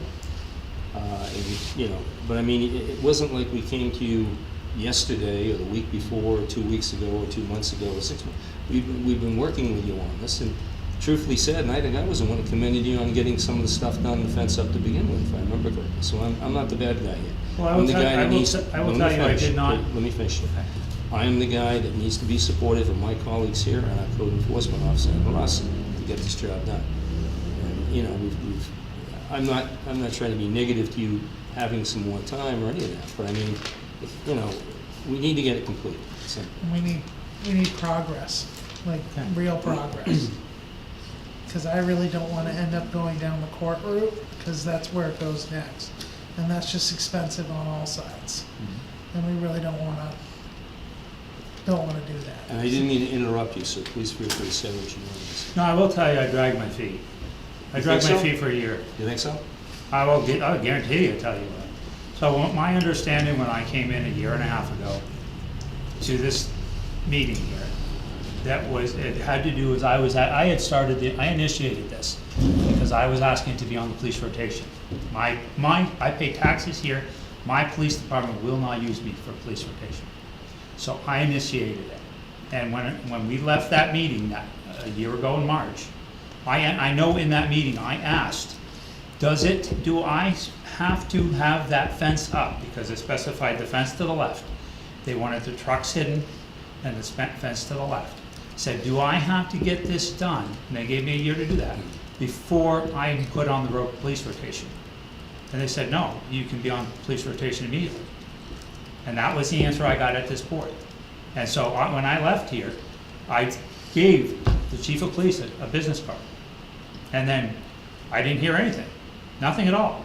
And then one day here, in May or whatever it was, I was pulling somebody off the hill here, and Phil Webster comes up with a car and puts on his lights and everything. Oh yeah, we had 4 or 5 others this morning that had to be pulled out of the ditch too. Okay, 4 or 5 others, and I'm supposed to be on the rotation. You didn't call me. Why didn't you call me? And they've never called me for anything. I came in, I started it because I wanted to be on that rotation, and my town's not working with me on the rotation. I would have pushed forward on that more. I did push to begin with because I put up the fence. And then I dragged because my police force will not use me for rotation, and I pay taxes here. And that was why I initiated it. So yes, I did drag my feet for a year. I have been trying to make an effort since we had our discussion. It's just been, I need to run the truck, I need to work the truck, and everything I do is just slow. Well, I think dragging your feet and intermingling the two issues, I think, and I'm not speaking for the police department, because I wouldn't, but I think there's concern that meeting code enforcement requirements haven't been done, and I'm not sure they're all in the same issue. They're two different issues. I think some of what he's trying to say is, he brought it, and then we were trying to, and Steve said he needs to come with compliance, and what Right, you're right, saying. right. And he is somewhat correct, I mean, you make a deal, Right. and right. he's not finishing two his different side of the issues, yeah, deal, and nor are we at that, or our I did, officers. I made an effort, because the gates that I have, I took a lot of time for the gates and everything else, and then I spent a lot of money on the, I went with the tin, I went with the heavy tin, so it's not a piece of, No, you did a nice job with that. the other fence. stuff that comes down, yeah. So, I will be in compliance with it as I do this, but at the same time, when I started, there was supposed to be both sides, and it didn't happen, so yes, I did drag my feet then. But yes, I will work on it now, I am trying to get it done now.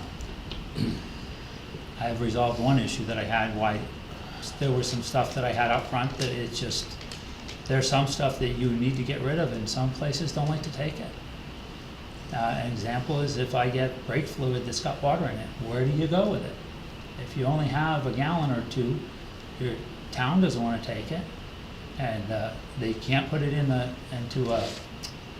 a furnace. So I found a way to create a waste oil furnace online, and I've been burning my waste oil now, including that. And that was starting to build up a little bit, and that's part of what will disappear in front of the shed. It'll still take me a few days to get rid of that, what's there, because it doesn't burn as fast as I'd like it to. But you'll see that part come together quickly. My point was, just think about what the neighbor's saying and think what you can do to get out of the way of what the neighbor's saying. Okay, does that make sense to you? I do, Yeah, I think you and I had a pretty good dialogue. I do. As far as the police aspect of this, I mean, have you been in to talk to the chief and have that discussion? I've had, yes, I have. I didn't have to go in, I tried going into him a couple times, it's hard finding him sometimes. But I did have a brief discussion with him one time, and he said, because you're not in compliance with the town. Okay, and I'm like, we had and I said, I just discussed, I said to him exactly what we just said then. He says, well, you have to be in compliance with the town, you're not in compliance with the town. That's all he gave me. Well, I think, I think that's maybe time for new discussion. That's what? Maybe time for new discussion. At this point here, I'm not really worried about being on our town's rotation. There's a point, in order to make my money that I need to make right now, I can't stay close to town. I have to go out and away. My route, did 192 miles the other day, one way. I've had 132, 127. It's not unusual for me to go to Burlington or all the way down to southern Massachusetts. Well, what I'm saying is you've been doing some work and trying to come into compliance. It might Yeah. be opportune for you to have a discussion with the chief and say, I have met a good percentage of what I'm supposed to do. Express, as you did to us tonight, there's more work to be done, but I'm working on that. Yeah. And see, we don't step into the police department business, if you know. Right. Chairman can tell you that, Right. but chairperson, but I'm just saying that. Well, what I'm saying too, I guess, in regards to that is, I can go have that discussion. He can say, yes, he'll use me, but when he calls me, there's a good chance I won't be here. Well, then it's a I'll be out of the way. It's a At this two-way point now, street, right? I made that decision here, probably back in Yeah. July or August, not July or August, January, February. I made the decision that the police department rotation for the town of Webster is not feasible because of where I am traveling and how far away I'm going. The majority of their time when they're on, when they need their police calls, I'm going to assume is from 8 a.m. to 8 p.m. So the essential problem is moving forward with you to get you cleaned up. Yeah. Get the place cleaned up, not the policing issue, but. I've been working on it today. I'll work on it tomorrow. When my mornings are free, I'll be working on my mornings. As the calls come in, I have to make some calls, make the runs, the tows. But you'll be seeing things, the wrecker will be moved shortly. I have to work on that. As soon as it rolls, I'll get it at least pushed back to where it doesn't look so obvious right now. And then there's an area that I need to clean up, like you're talking, and then the truck can go there afterwards. And in the meantime, I will work on, I'll get the front done first, and then I'll start working on that fence to the left with the concrete. And once that concrete is solid and I can put the fence back together, that'll be done and completed, and the others will go behind it. I mean, if Russ is comfortable, I mean, you're the sort of the person in charge here, so. Well, I just wanna know what the time frame is that you think you can get some meaningful progress. You'll see, if things work correctly, if I can get that brake unfroze, you'll see the red truck moved this Well, week. what does meaningful progress look like to me is I have the junk out front's gone, or at That's, least, that would be what I would consider meaningful progress. so let me ask you, when you're talking the junk out front, are you talking looking between the house and down through, like the front, in Yes. front of the garage? Yes. So right now, a third of that is gone. Okay. And then, I've got, once I get this fence panel up and stuff, some of that, what's behind it where you don't see it, that's gonna remain right now, cause I've got a couple items out there that are refrigerator prep tables. They're good, but I've gotta get them shipped off to a guy who can fix them, and then I'll sell those. So those I'm aren't, just but saying you we're won't at see the point those. where we keep having this conversation. Well, you won't see those. Yes. So the stuff forward, I'll have that done. I have one item that's gonna be there under a tarp, but the rest of the stuff will be gone, this week. Stuff to the, So do we wanna have an inspection by Matt in 30 days to see where Sure. you're at? sure, And we'll go and have him take some pictures while he's in town this week, so we can do a compare from Yep. now and then. And then we can see what progress has been made. yep, that'll be fine. And then we'll say if it's getting good progress, we'll go forward with you continuing to make good progress, and if it isn't, then we'll address that when we get to I it. like you doing it that way. That works fine for me. Does that work fine for you? Yeah, that's fine. Yeah. Yep. Good resolution.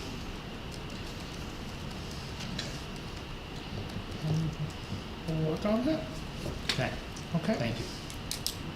Anything else? Any other questions for me? No? Thank you. Well, thanks for Okay, coming in. thank you all. Thank you. Thanks, Rick. Have a good night. You too. Thank you. Alright. Amending the purchase policy. Yes, I've amended the purchase policy to include the wording that I needed regarding federal funds. Oh, Working with right, federal right. funds. Good. Because that is what the auditor dinged us on, because we didn't have a section in the purchasing policy regarding if we were using federal money. And that comes, of course, from the bridge. So I have had Chris look at this. Yep. And he made a few suggestions, which I made, and I would recommend that you adopt it. That's the only change. It was just the federal Just at grant the, at the guidelines end, as yeah. applicable. I thought the policy itself, I thought was, that we had done, It's a very good policy. was pretty good. Mhm. And, So make a motion to accept the policy as amended. I'll second that. All in favor? God, that was a good word for me. Whoa. oh, working together. Jeez. Marla, right before new business, I wonder, I think I'll sneak in, 2 new appointments for the, what do they call themselves? Electors of, yeah, elections, Isabel Britnell and, Oh, perfect. so, and it's the bottom right if you would sign. Yes, yep. Before I forget to do it. That's a good plan, Dan. Yeah. Usually I forget. Right? Just like that other thing we keep forgetting to bring up, which we're gonna get yelled at for tomorrow anyway. And then give you another one in a minute. Okay, yep. Well, then we're gonna do Oh, I know, it feels like Oh, it's okay. too. that. Does it? Yeah. You're done It's like being hard yelled stuff. at about Yeah, that one? yeah. Sign that one. Okay, thank you.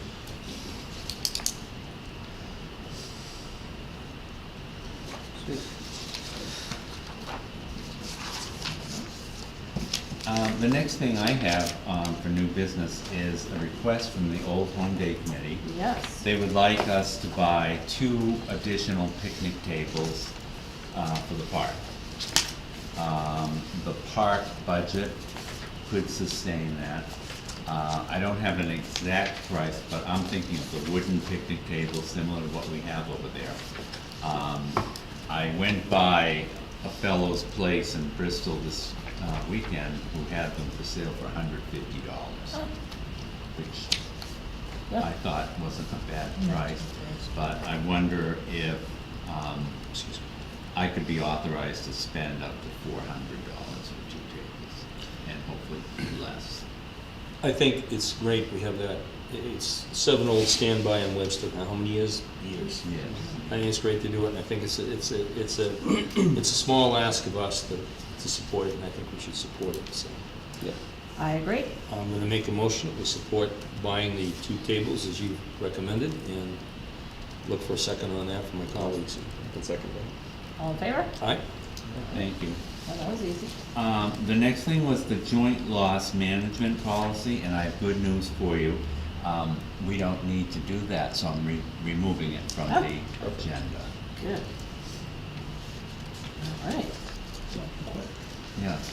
Why don't we need to do it? Well, someone had a little brain drain and forgot we had one. And Oh, I shan't say who it was, but, I gotta guess. but I said, Ross, please, you know. Anyway, we did have one, and it was tested a few years ago when we had an audit from the Department of Labor. So, That's right. I remember that. That yeah, was- yeah.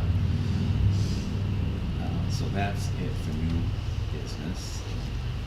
So correspondence. Correspondence, you got an email regarding removal of the stop signs on Pleasant Street and Dingett's Corner. I think you have 2 emails, one Yep. from, both from residents of that area. And I think Phil had replied to some of them, correct? Phil had, Probably the ones that Phil they had thought tried was to stolen? reply to one of them. Yeah. And I think he was trying to explain, what the process had been. Oh, yes. And what the They thought they decision were of the stolen, board right? had been. Yeah. Yeah. And then, but I think that, she was expressing that she disagreed with the decision. Well, you know, I've got to be honest with you, I was listening to David last time around, I felt a little guilty that we didn't listen to David as much as we should. And David's sitting right here, a former select board member. I have a concern with the bridge, as he does. I know we'd asked, I don't know if you had an opportunity to look at that information in the contract with the bridge to see if we were required to put white lines down. I don't visually know what those white lines mean. Is it a divider line? We're talking white lines. What are they, is that what it's supposed to be? Is that Well, what in people the describe it? contract, there is no mention of Okay. striking the bridge. Then that's good to know, because I Yeah. think David has a valid concern. I get Emmett's concern about the white lines are gonna be brushed away with the snow or whatever. But I think we need to either put a sign up there, or one sign that explains it's a two-way bridge, and I think the speed limit, and I'm not on the committee, I'm just making this statement to my other colleagues here. Slow the cars down to 25 miles per hour going over that, because people still seem to feel, from what people are saying, that it's a one-way bridge, when it's actually a two-way bridge. So it's a two-way bridge, speed 25 miles per hour on both ends of that bridge is what I recommend, with enough distance to slow people down. Not that it's going to slow everybody down. The other Dingett's Corner thing, I'm concerned in what I'm reading here, because what problem have we created there? I'm trying to visualize that.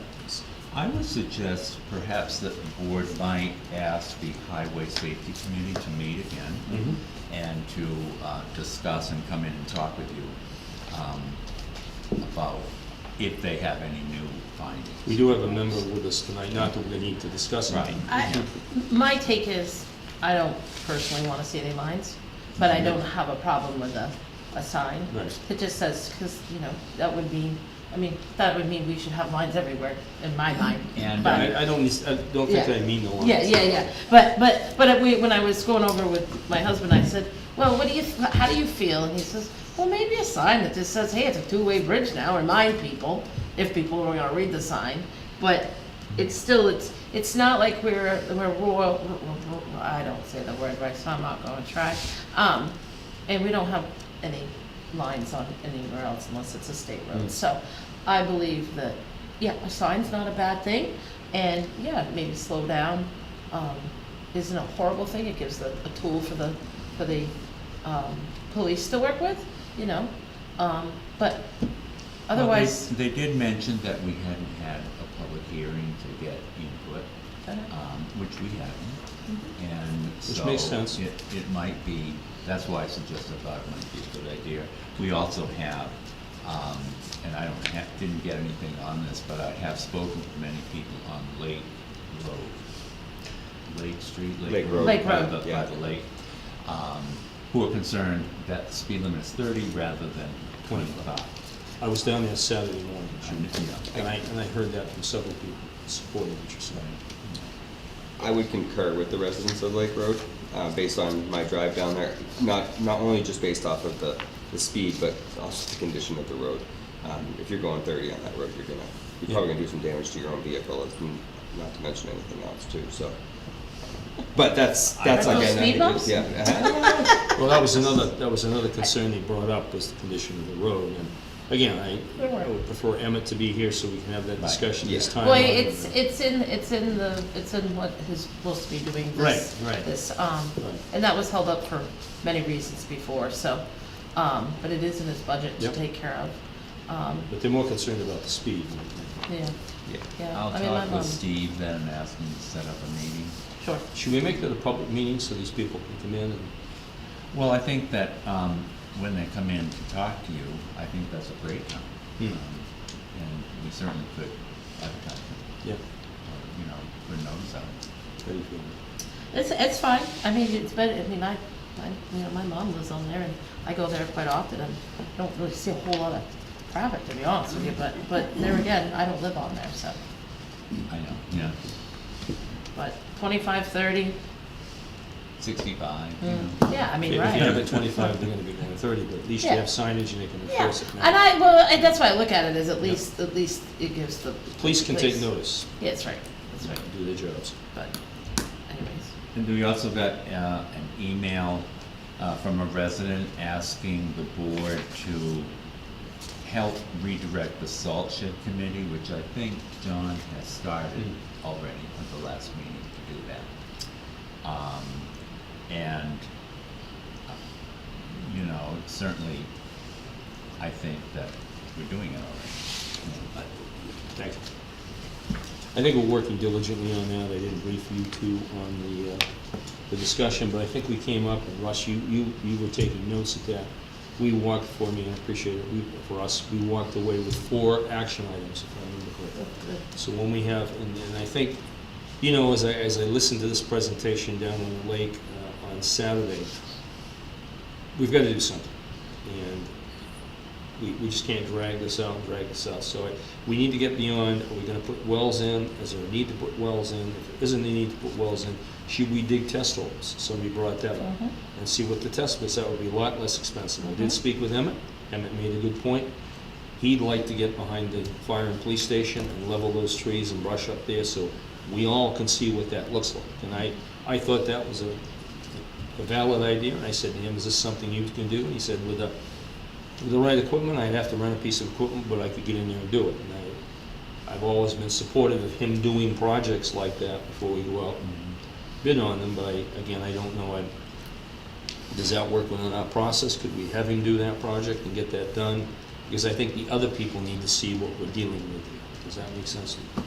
Could he give us some kind of cost of what that would be? Well, that's why I'm kind of throwing it out what to you. area he's going to do, because I will ask him. you know the thing about that, brush likes to pull back Yeah. very quickly, so, mean, just just so wanna we make get sure it. that it's, but, we don't I wanna. really want to get going one way or the other. That's right, no, You know I what I'm heard saying? I heard you there, and I think the test pits are very, very important to do, so that can settle people's minds that we don't have or if we have a problem. I think as a membership of that committee, we need to talk that through a little bit. But I think that would be a nice middle of the road thing to do if we could dig those pits in the right area and have somebody, Emmett can dig them and have somebody that knows where to dig the pits and who, you know what I'm trying to say?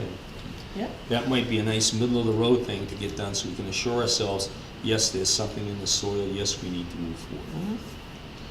And speaking of the old salt shed, We do need to make some repairs to it.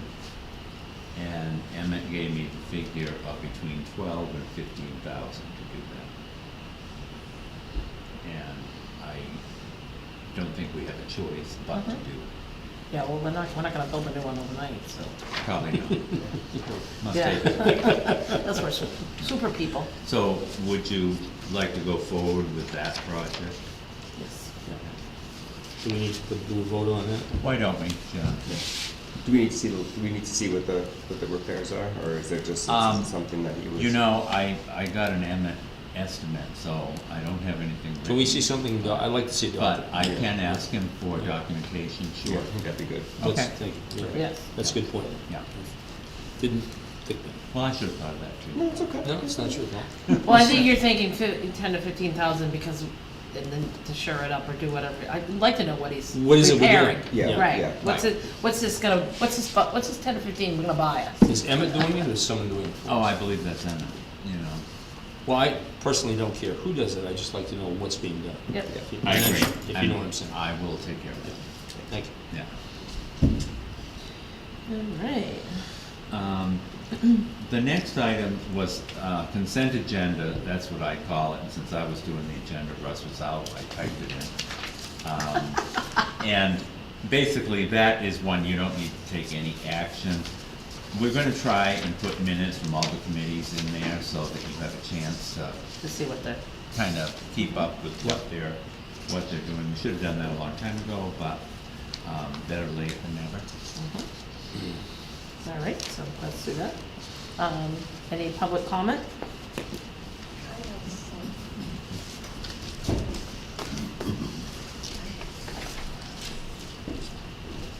This looks like a lot, however, it isn't, I promise. I did a staff group here.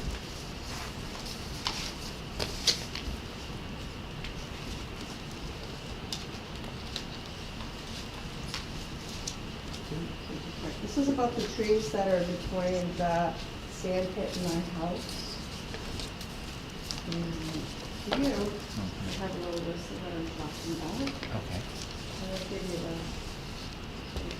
Oh, okay. some of the pictures for your board package, Okay, thank because I you. know you need a copy. So the first picture is just a picture of my house and the shop, so you can see where the shop is and where the house is in relation to the trees. The second one is from the road, and the third, they're both taken from the road, so you can see how the trees are leaning. The fourth and the fifth, you can see rot started in the trees, one of which is leaning to my house. The sixth picture, Are these trees on, whose property are these on? both. The majority is on Webster's land, but there are some on my land as well. Which, did you know which ones are which? Just out of curiosity. Which ones are whose trees? They're mostly the town trees. Okay. Yeah. Well, I know you just said that. Yeah. And 6 is the base is decaying. You can see that really well in 6 and 7 and 8. You can also see where the roots are really exposed for a number of feet. The reason for that is the water really has diverted over the last couple of years, and now that's running over the tree roots that is losing gravel, which, you know, the roots are like fingers for trees. And once it starts dying and the roots are exposed, they tip over a whole lot easier. Usually if you have a storm with a tree that's starting to rot, it'll usually break off. However, when it's wet in the bottom and the fingers can't hold on because the roots are starting to, you know, the soil is loose and the roots are starting to die, that's when the entire tree comes over. And that's when you're not thinking about 6 or 8 feet of a tree that broke off. You're looking at 50 to 75 to 100 feet tree that falls. So these trees that are leaning over would hit my house as well as the shed, but my house. And I'm very concerned. So I'm wondering if we can talk about what can we do about the trees? This clump of trees. When my insurance company comes out, if they see this, they're gonna tell me they have to go or they'll cancel my policy.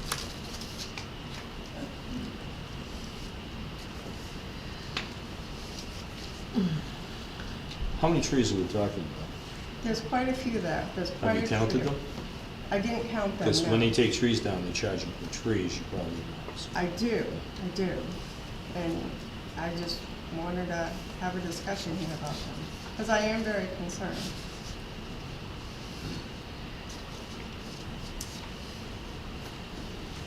I'm not a tree expert. I'm not Well, gonna put that right out there right off the I bat. just know, it's a hard one. It's a hard one because and I guess I'd even have to do more research, but it could start happening anywhere somebody's, what do you wanna call it, a butter to the town land. And historically, I know you don't want to set a precedence. yeah, well, But it I'd has- like to point out one thing. That huge clump of trees, the largest tree that's leaning the most is leaning onto the rest of them. So it's gonna domino. It isn't just one tree that might come down.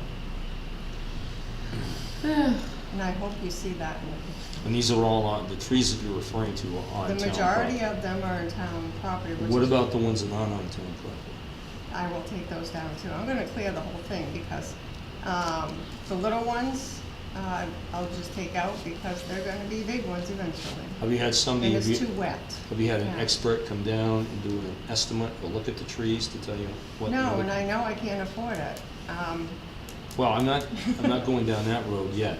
I'm Yeah. just asking if you've had someone come down and take a look at the trees No, and tell I you won't. approximately what it would cost. No, I did talk to someone and waiting to hear back, to be honest. I haven't heard back yet, to get an estimate.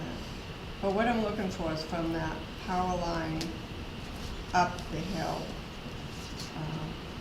amount of trees. Not all the trees to the road. I'm not looking for the whole clump. I'm looking for those that are leaning to my house. That clump that's leaning to my house. This clump right here, or this clump behind the power lines? Right here?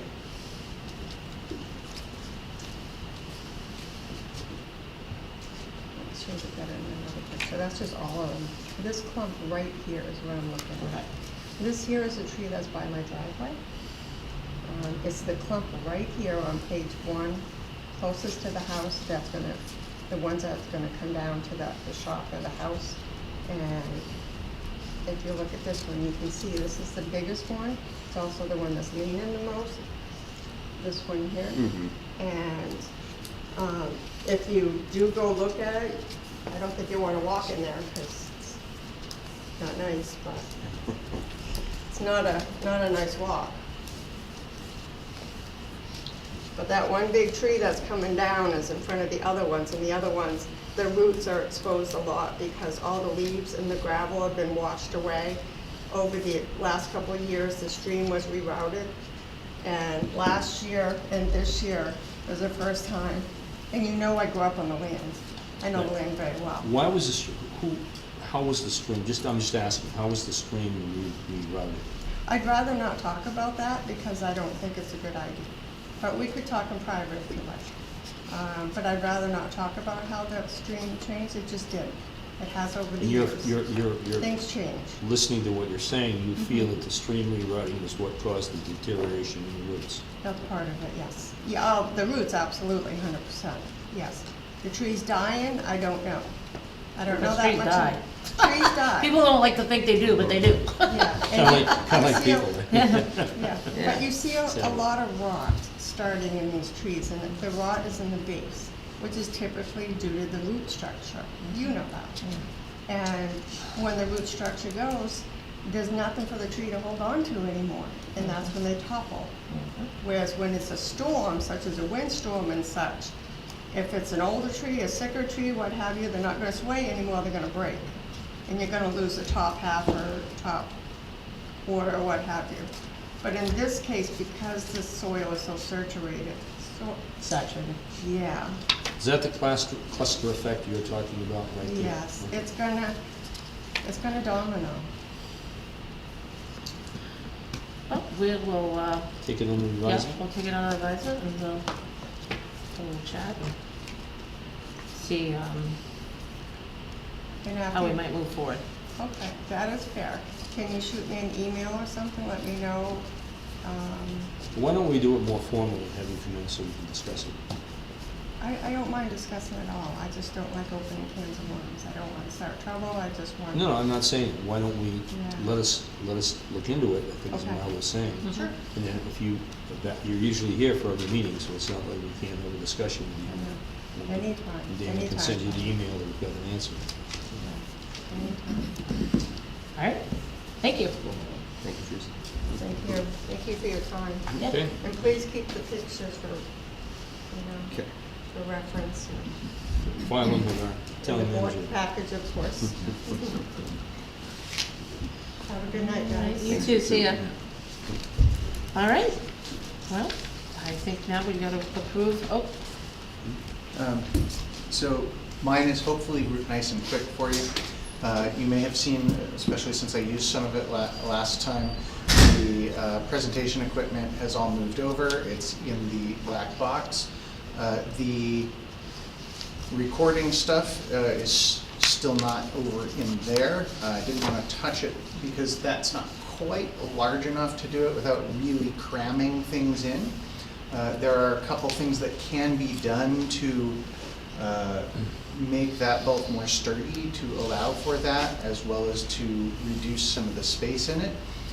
One would be there's the power strip in there is damaged with the USB portions of it and is not quite a long enough cable to reach all the way without coming out the door. So you have to open it up and plug it in each time instead of it staying plugged in and ready. The second is the back of it is just basically cardboard instead of a piece of particle board or plywood like the rest of it would be. And then the third is like that surge strip should probably be a UPS, so the camera and stuff don't reset all the time. You won't get interrupted in the middle of something if you're currently having a meeting while the generator kicks on, things of that nature. And the power strip having USB on it already is helpful, but there's still like 3 or 4, like I just have a single USB jack coming out of me power plugs in there. And I could pick up like a 6-port one for on sale probably 15, 20 bucks. So those are the kind of 3 things. Is the surge strip slash should probably be a UPS. That would be the most expensive portion if you wanted to move forward. The other would be the USB brick, and the last would be the back plate. And I didn't want to just try to do any of that because if you don't like that solution and you think it should be larger and things should fit more easily and more appropriately, then they can be tasked with getting a different enclosure for it. And I didn't want to finalize anything. That enclosure looks a little bit ramshot to me. What kind of enclosure should we get there? And quite frankly, you lost me about the second and third USB, whatever it was. So with that being said, as I've told you, if not once, 100 times here, you're the professional here when it comes to this stuff. So what do you think we should do? You do a great job. If you're gonna do a different enclosure, you would basically find something similar, but a little bit wider and or deeper and a little taller, so you can put a couple shelves in and instead of, you can put a couple more shelves in, I should say. I mean, that can't be secured in the condition it's in, right? No. Not the way it currently is, but if we put a piece of plywood on the back and screwed everything together, then you could, but it doesn't have a locking mechanism to start with. So could I make a recommendation? well, you go, because we'll see what you're gonna say, I'll say what I'm gonna say. You go Okay. first. Well, no, you can answer. I would recommend that we have David work with Dana or Russ, or whoever, the 2 gentlemen, to figure out what would work better and could be secured, because no disrespect to the children across the street, but we have tons of children, students in here, and they get curious, and if that's not locked, we could have some problems, specifically with the fact that some of the USB stuff you mentioned would probably be some live wires, right? No, so USB is just, like what you plug into your computer for a keyboard or mouse or something. Oh, okay, but I mean, it's many more as a. many of our things in there use a USB plug to Okay, get I its get you. power. Right. So it's not gonna be dangerous, but we can put it all into one brick and save a bunch of space and make it a more efficient adapter at the same time.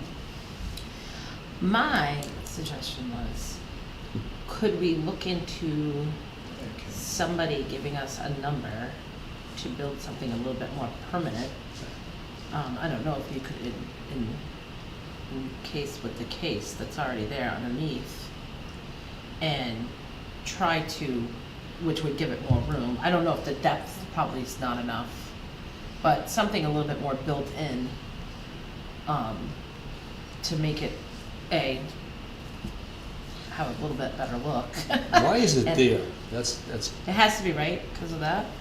So the reason for there is a couple reasons. One is it made it convenient for anyone who wants to just plug in to do a presentation instead of, for example, going up behind the curtains and everything. Marty's actually commented on how much nicer it is to run the Free Friday films from there as opposed to Okay. running up on the stage. The second reason is you can see the couple wires sticking out of the wall already. Those are pre-existing from ages ago when we had town hall streams. And so using those wires up into the ceiling, when this is done, I can pull all the wires down and make it nice and enclosed and look professional and not have any exposed wires or extra stuff on the wall, etc., to do it in the professional manner, which it currently isn't, but that's would be my the question. wires Yeah, me that too. are coming down out of the ceiling right now. Yeah. It's functional, but they will eventually go in the wall there. But I don't want to, I have basically one shot to pull all of the wires down when I do it. So either we would need some sort of decision not to move the streaming and recording stuff, or that how that's going to happen before I want to pull it all through there, because then it'll be a real pain afterwards to do more. How could we encompass something that's more permanent and built in, like you have that case there now? So that it's kind of goes along with the town hall look. You could put stuff underneath. You could also basically build it as a cabinet / bookshelf up, basically where the opening is between the window and that. In all cases, it will stick out further, much like the current it does. case does. It's very awkward where it's at. But I understand the flexibility for who, Marty, I guess, and the film people who do the films, but Could you build something out underneath the windows, kind of make it more look like a piece of furniture in a Thinking sense? about that too, but if you go over to open up the window, I don't know how Oh, far true. it comes out, it makes Yeah. it difficult. That That's crossed my true. mind too.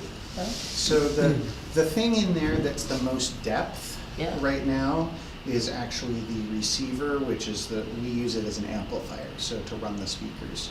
Now you could get you could get something that's designed just as an amplifier system for a couple like PA speakers that you could probably either mount vertically or have a lot less depth, and then turn it this way and lose some of the depth as you're slotting everything in to face outward. You're still going to be out further than the existing cabinet, but not necessarily as far as this is. But that would be another purchase. I could almost picture something that, like that's just like any, this is your shelf, and underneath it would be a cabinet that came out maybe the length of that storage for other things. It would come out probably, how much further, Dave, if you didn't have to do the receiver, you did like the speaker type thing? How much, what's that depth right now? Is that a foot? Oh, for the amount that Yeah, it's sticking out? 18, 20? Yes. No, the cabinet that's The existing. cabinet, yeah, Oh, I the see. trophy cabinet, Yeah. yeah. And then it would have to be another, probably 24 inches maybe? how many plugins does this thing have? When you say plug-ins? Well, how many pieces of equipment? inlets or outlets do you have to plug in to make this thing? We are currently using, let's see, me see here. We're somewhere around 8 or 9 right now. Which would take away from And making there's that- another 3 or 4 once we move the streaming. Which would take away from the ease of making that portable, so it could be unplugged, put over here somewhere when we're having voting and all that. And when we have a need for it, just roll it on a roller back there, have a rolling cabinet. So there are ways to do something like that. The biggest challenge for that is the speaker wire. Speaker wire has to run to a spot, and for something like the HDMI, the power, the networking, that's easy to just make a plug that you, okay, take this from the air and plug it into the only place it plugs in. But when you start doing speakers, you're talking 2 plugs per speaker. And so you very quickly clutter up the place with lots and lots of plugs, especially if there's eventually 2 more speakers up front to give proper audio to this room instead of just 2 on the side. Not things I'm suggesting you do immediately, but there are wires up there for that currently that could be repurposed most likely. Well, maybe we could see if we could get a price of somebody to build underneath that cabinet. Maybe you could just kind of get what would the width underneath the cabinet have to be, the one that's already built in? Plus you've got a plug there too. Yeah. Yeah, the plug is, it's near both the main networking plug and the power plug in that location, as well as the pre-existing hole in the wall, so. Then there wouldn't be 2 objects to run into, there'd be just 1 object and one sticks out a little bit more. That's what I'm thinking, kind Yeah. of. And what's the depth have to be for that? So if we were to build it out from the cabinet. It'll depend on what you eventually get for the receiver, the amplifier replacement, if you decide to do that at the same time. Right now, the depth of the amplifier is most of the depth of that unit. So you've got a couple inches on the back of it, but most of the depth of it you would need if you're gonna buy a generic like receiver from Best Buy or something like that, as opposed to getting an amplifier unit. What I would suggest at this point is the multi-tap USB, because it's inexpensive and you probably want it anyway in the final. And then we can discuss or try to figure out something, whether it's somebody A little bit more building something, permanent. whether Yep. it's a cabinet that we get, or Even if you build something that could slide underneath, and like you said, on some wheels, it wouldn't be a horrible thing, as long as you kind of can make it look good. And then that way it's, I don't know, but you're not gonna really wanna move it because the wires are connected, so. But, well, let's get the USB plug that you think that we need. okay. And then we'll, maybe we could find out, if you can find out somebody that might be able to give us an estimate on building something under. Faxon. Huh? I'm with Ben Faxon, he's built that beautiful desk for Oh. town clerk too. Yeah, so. right, yeah, well, Yeah. get a Yeah. price so that, Something that's lockable, secure. but kind of blends in, it doesn't stick out, that's it.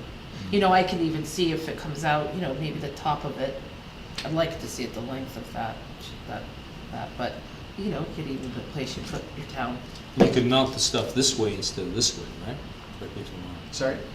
You can mount the stuff vertically instead of horizontally, correct? Some of it, The technology. some of it. But if you picture, is that a complete square box? So you can see how Basically. Pretty how- square. see how far it sticks out right Yeah. now. That wouldn't be that terrible. No. If you did it, and then you'd have Yeah, you're some right. other storage, and, But you know how they congregate along there in this voting and stuff. right, but then you have a little bit of Yep. a shelf that you Yep. could put some of Yep. your pamphlets on. Literature on or something. Yeah, because I think sometimes we have a Yep. table with Around that the stuff, corner. yeah. That's a good point. Yeah. So, I think that's what we should do, to I think kind that of would look better. blend it, yes. blend it in. You wanna work with Dana and coordinate that? or- I'm happy to do that, I just didn't want to try to do anything without talking to the board first. I think, I just would like it to, we don't, and granted, if we have Ben do it, he's not gonna make it look silly. No. So if he can blend something in, he might even have a suggestion or two. Is that local press? Yeah. And as long as, you know, we have budget for it. That's the kicker. Yeah, we'll see what You're it. killing me. Yeah, right. Sell the copier. No, just kidding. Dana, just move some money. Yeah, we'll just take it Well, from you know, there these are and things see you how gotta far do, it goes. you know what I'm saying? Well, I just, we have a beautiful facility You can and look at it I, as an investment, right? I want We to really see. appreciate Dave working so hard. Oh, absolutely. Him Because- getting Yeah. everything there and ready, Well, that's and awesome. I'm not saying you're the IT guy, but you're the IT guy. You are. I mean, you, no, I'm being sincere with that. So you know how to configure these things, and you know, you're talking technology. You lost me in about the third technology, but you We know could what just, you're doing. we could just yup you. Yeah. Okay, sure. You want $1 million USB plug? Go for it. But after you explain it, it makes sense, and it makes sense to have it locked, Oh, yeah. secure, Yeah. and in a nice place. I mean, that works for now, but it would be nice to get it. So it And kind I'm of looking, blends in. I was looking at those wires coming out the wall and saying, what the heck are they? You know, some kid reach up and grab those both at the same time. If You they, don't like if they those grab kind? those, nothing happens, Nothing it's happens. dead Ethernet, so. Yeah. Looks like a 1930s friggin' bar to get. Well, you know, it does have its merits. So speaking of the wires, not that, but did you forward them all of the wonderful fun with my findings up in the ceiling, for example? Dave, I didn't want to be the bearer of bad news. Okay. And I'm sorry you brought that up, but, you know, no, not yet. Okay. That'll be next meeting. Dave. Yeah. All right, so, thanks, Dave. Approval of the draft meeting minutes, 7/6/26 and 7/6/26. Yeah, I did look through those. Non-public. Everybody think they looked good? Only thing I'm listed as being present at the very top of the 761, but Oh, that'll probably that's take right. me out. But other than He that, was seeing if you're gonna read them. that's right. I That was a test you That's passed. right. Look at the new guy. You read that better than I did. Yeah. Uh-huh. Right there. All right, well, you know, to make that change. I will. We all in favor? We're in favor. All right. All right, and then signing of documents and motions for payments. Yes. That's our folder? Yeah. All right, There's a bunch of things in there. put the bifocals on. You brought the giant folder. I do. Unfortunately. While you're doing that, I thought I would just mention that Stephanie gave me this report. As of today, we still have $289,000 out in unpaid taxes, which is ahead of where we were last year, so that's not a bad figure. 191,000 of it is for 26 taxes, and those will be coming in for the most part. We do have prior years. She will be doing deed executions on September 15th. Right now, she's owed for that year $10,158. Normally, people clear those up, unless it's a small piece of land, and usually we do acquire a couple pieces every year. But I think it looks in pretty good shape collection-wise. Talk about the computers. I'm going to do that now. Okay. And I'll wait for John. Yeah, that makes sense. I guess it's actually People are so excited they paid too much. We're basically done, because I'll go lock the doors. yeah, I'll talk to him about this in public. When John comes back.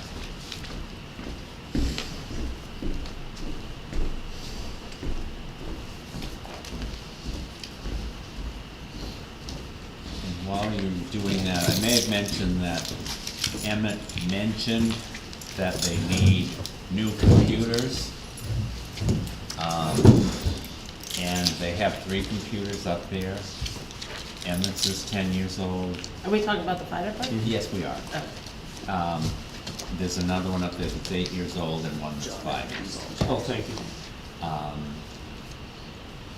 We are gonna make a real effort. We haven't been successful, but I'm an optimistic person of having a list of all our computers and when we should plan to replace them.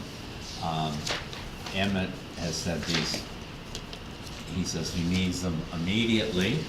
I sent in for Are we a gonna die quote, tomorrow?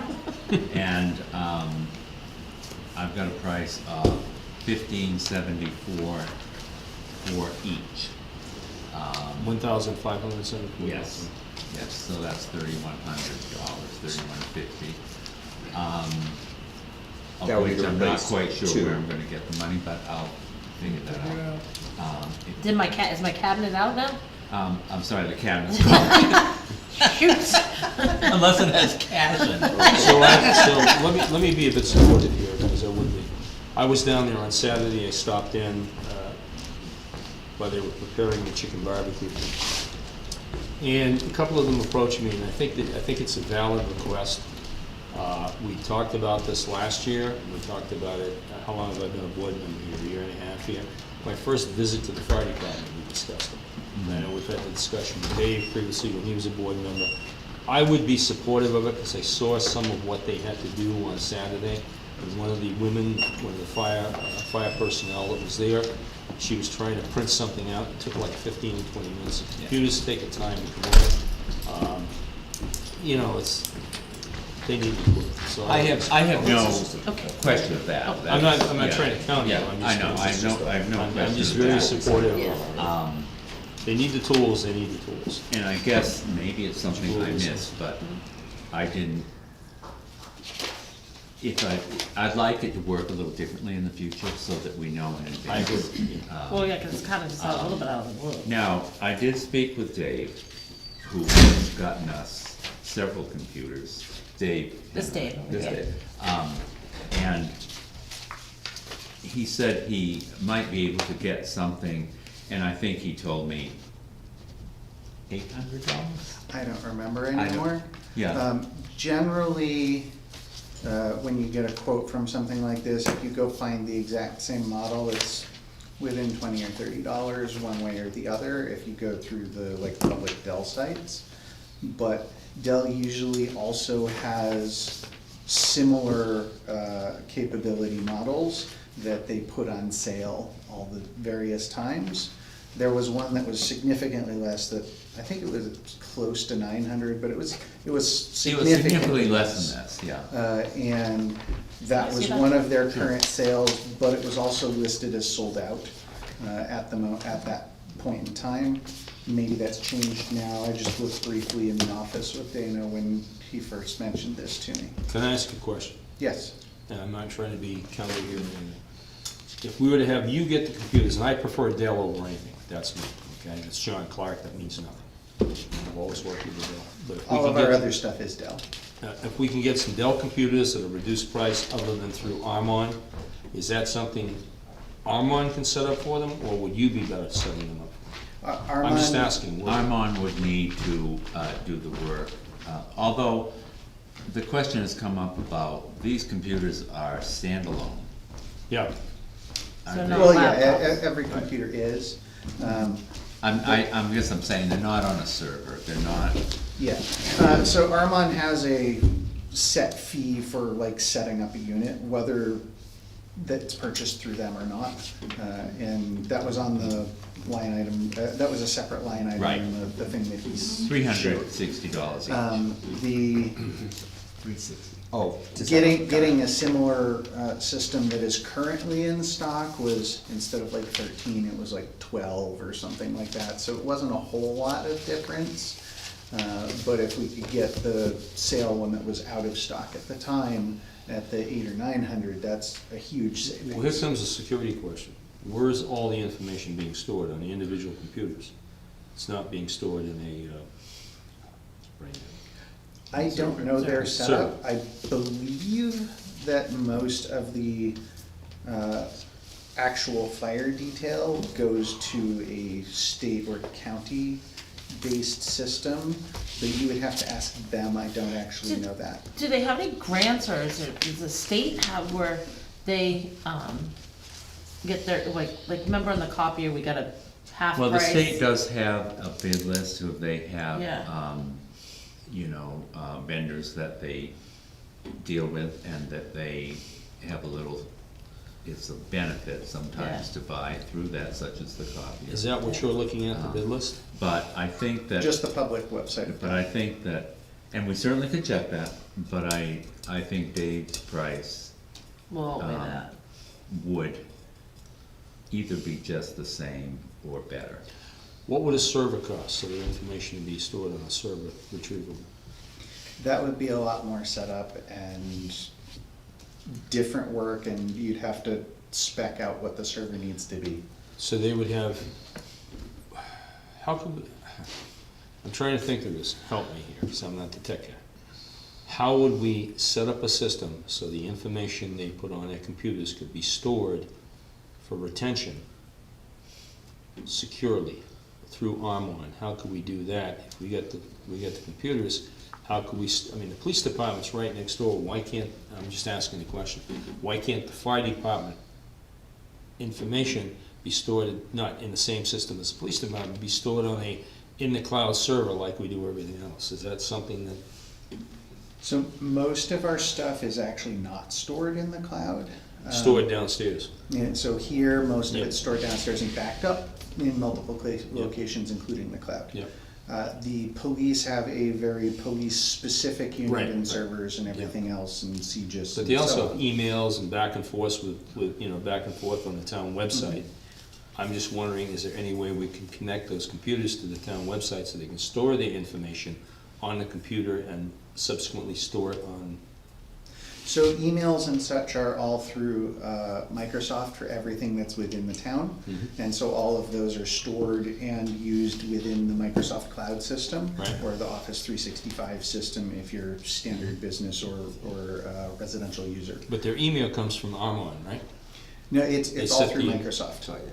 They what? Yeah, it's all gonna be through Microsoft, so. Microsoft. When they're using Armon Outlook or whatever. But I mean, Armand manages Yeah. who has those Yeah. and would be able to, for example, facilitate a 91A request to get email out of it, even if said person is no longer there. But the actual email and all of that is on the server with Microsoft in the cloud. It's not a local thing. I mean, if we're talking security, I'm just trying to think, like, does each member have a login so that, I mean, that there's some sort of security before they can get into the system? I mean, you can always pull the stuff later. I suppose, would if you think needed so, it. but I don't know for sure, Yeah, Ben. be in the policies and procedures, Yeah, maybe. yeah. So, it will be. will be. Yeah, so I can't really answer how they use it or what might help Yeah. them in the way they use it. But you can understand my questions. Yeah. Yeah. I mean, if they're doing a training or a lesson plan or whatever they're saving, where is that being saved? It's being saved on the computer.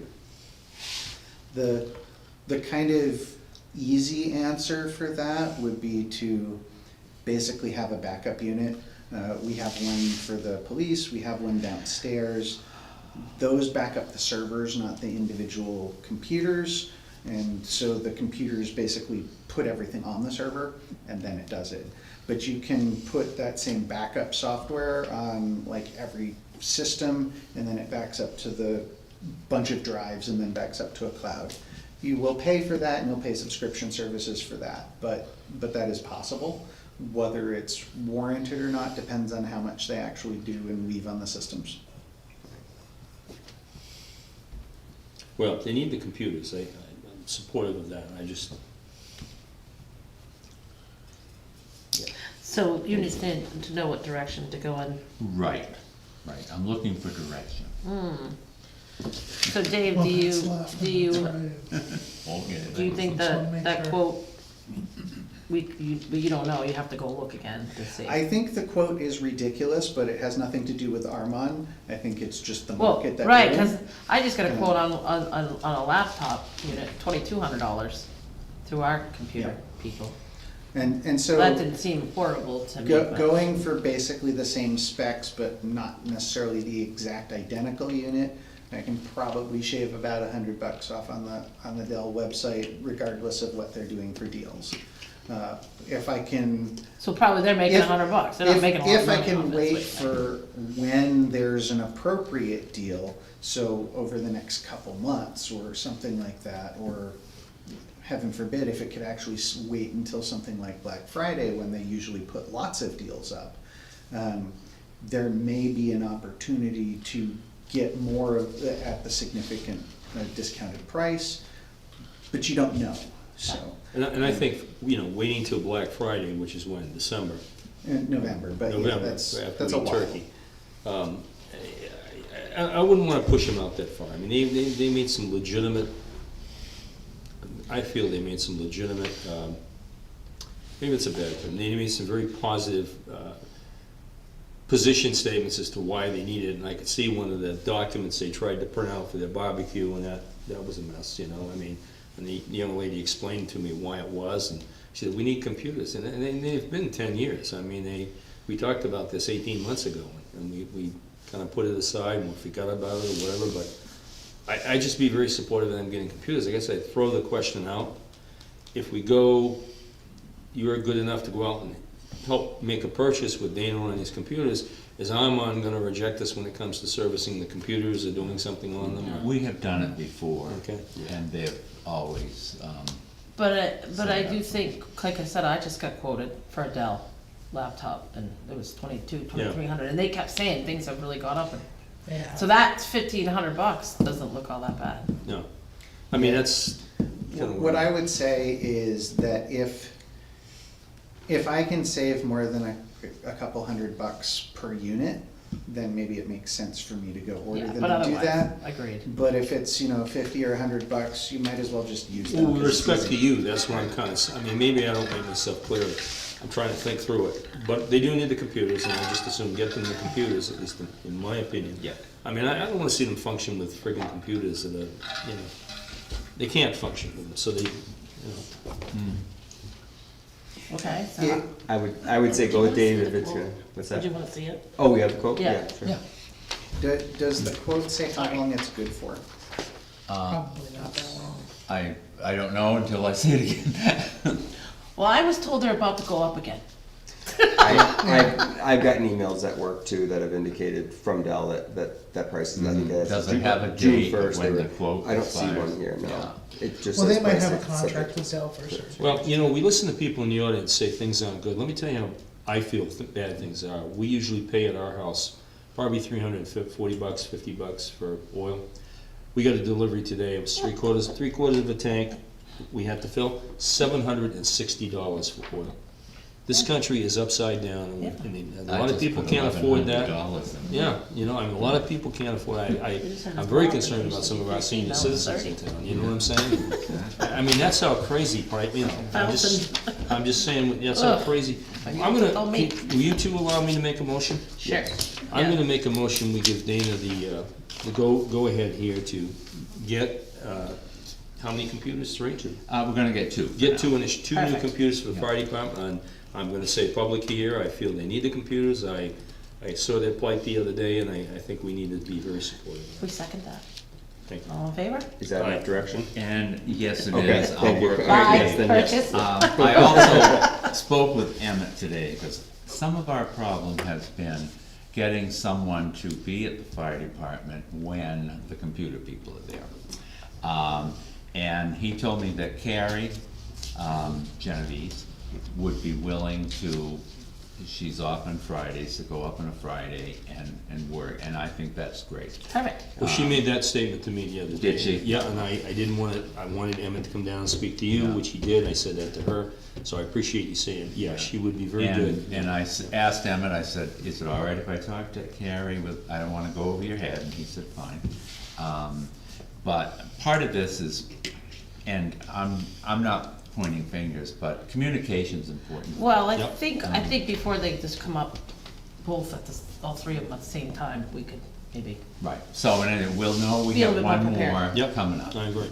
Well, communication is essential. That was my ploy the other, we had this discussion the other day, is we need to communicate, not us, but when you need, I mean, obviously, sometimes I assume people know things. not you, Right. I'm talking But I'm just departments. taking, I'm not blaming anyone else, but it's. I'll be the first to be When you have supportive. someone that says to you, oh my, all our computers are down, well, what's the matter with them? Well, they don't work. Okay, fine. But she did mention that the other Yeah, day down there. and I appreciate that, that'd be great. Yep. All right, anything else? No. I would So- like to go into a non-public Yeah. session under personnel, 91A3, section 2, A. I'm gonna give you a gold star. That Remembering sounds that. good, and so we will adjourn the public meeting at 7:59. You're welcome. Oh, Thank you for your input tonight. Okay? Absolutely. Thank you. Yeah, thank you, Dave, I Who's didn't gonna mean to second stick that you having to motion? help us with it, I was but gonna you didn't second get it. away in time. Sorry, I didn't mean, No, it's all good. All in favor? All good. fine. Ross, do you remember when the last time Mr. Chesley was here? Last time he was here, She just decided this was- I would say it was about a year ago. Was it that long ago? Yeah, and then we had another small meeting with him.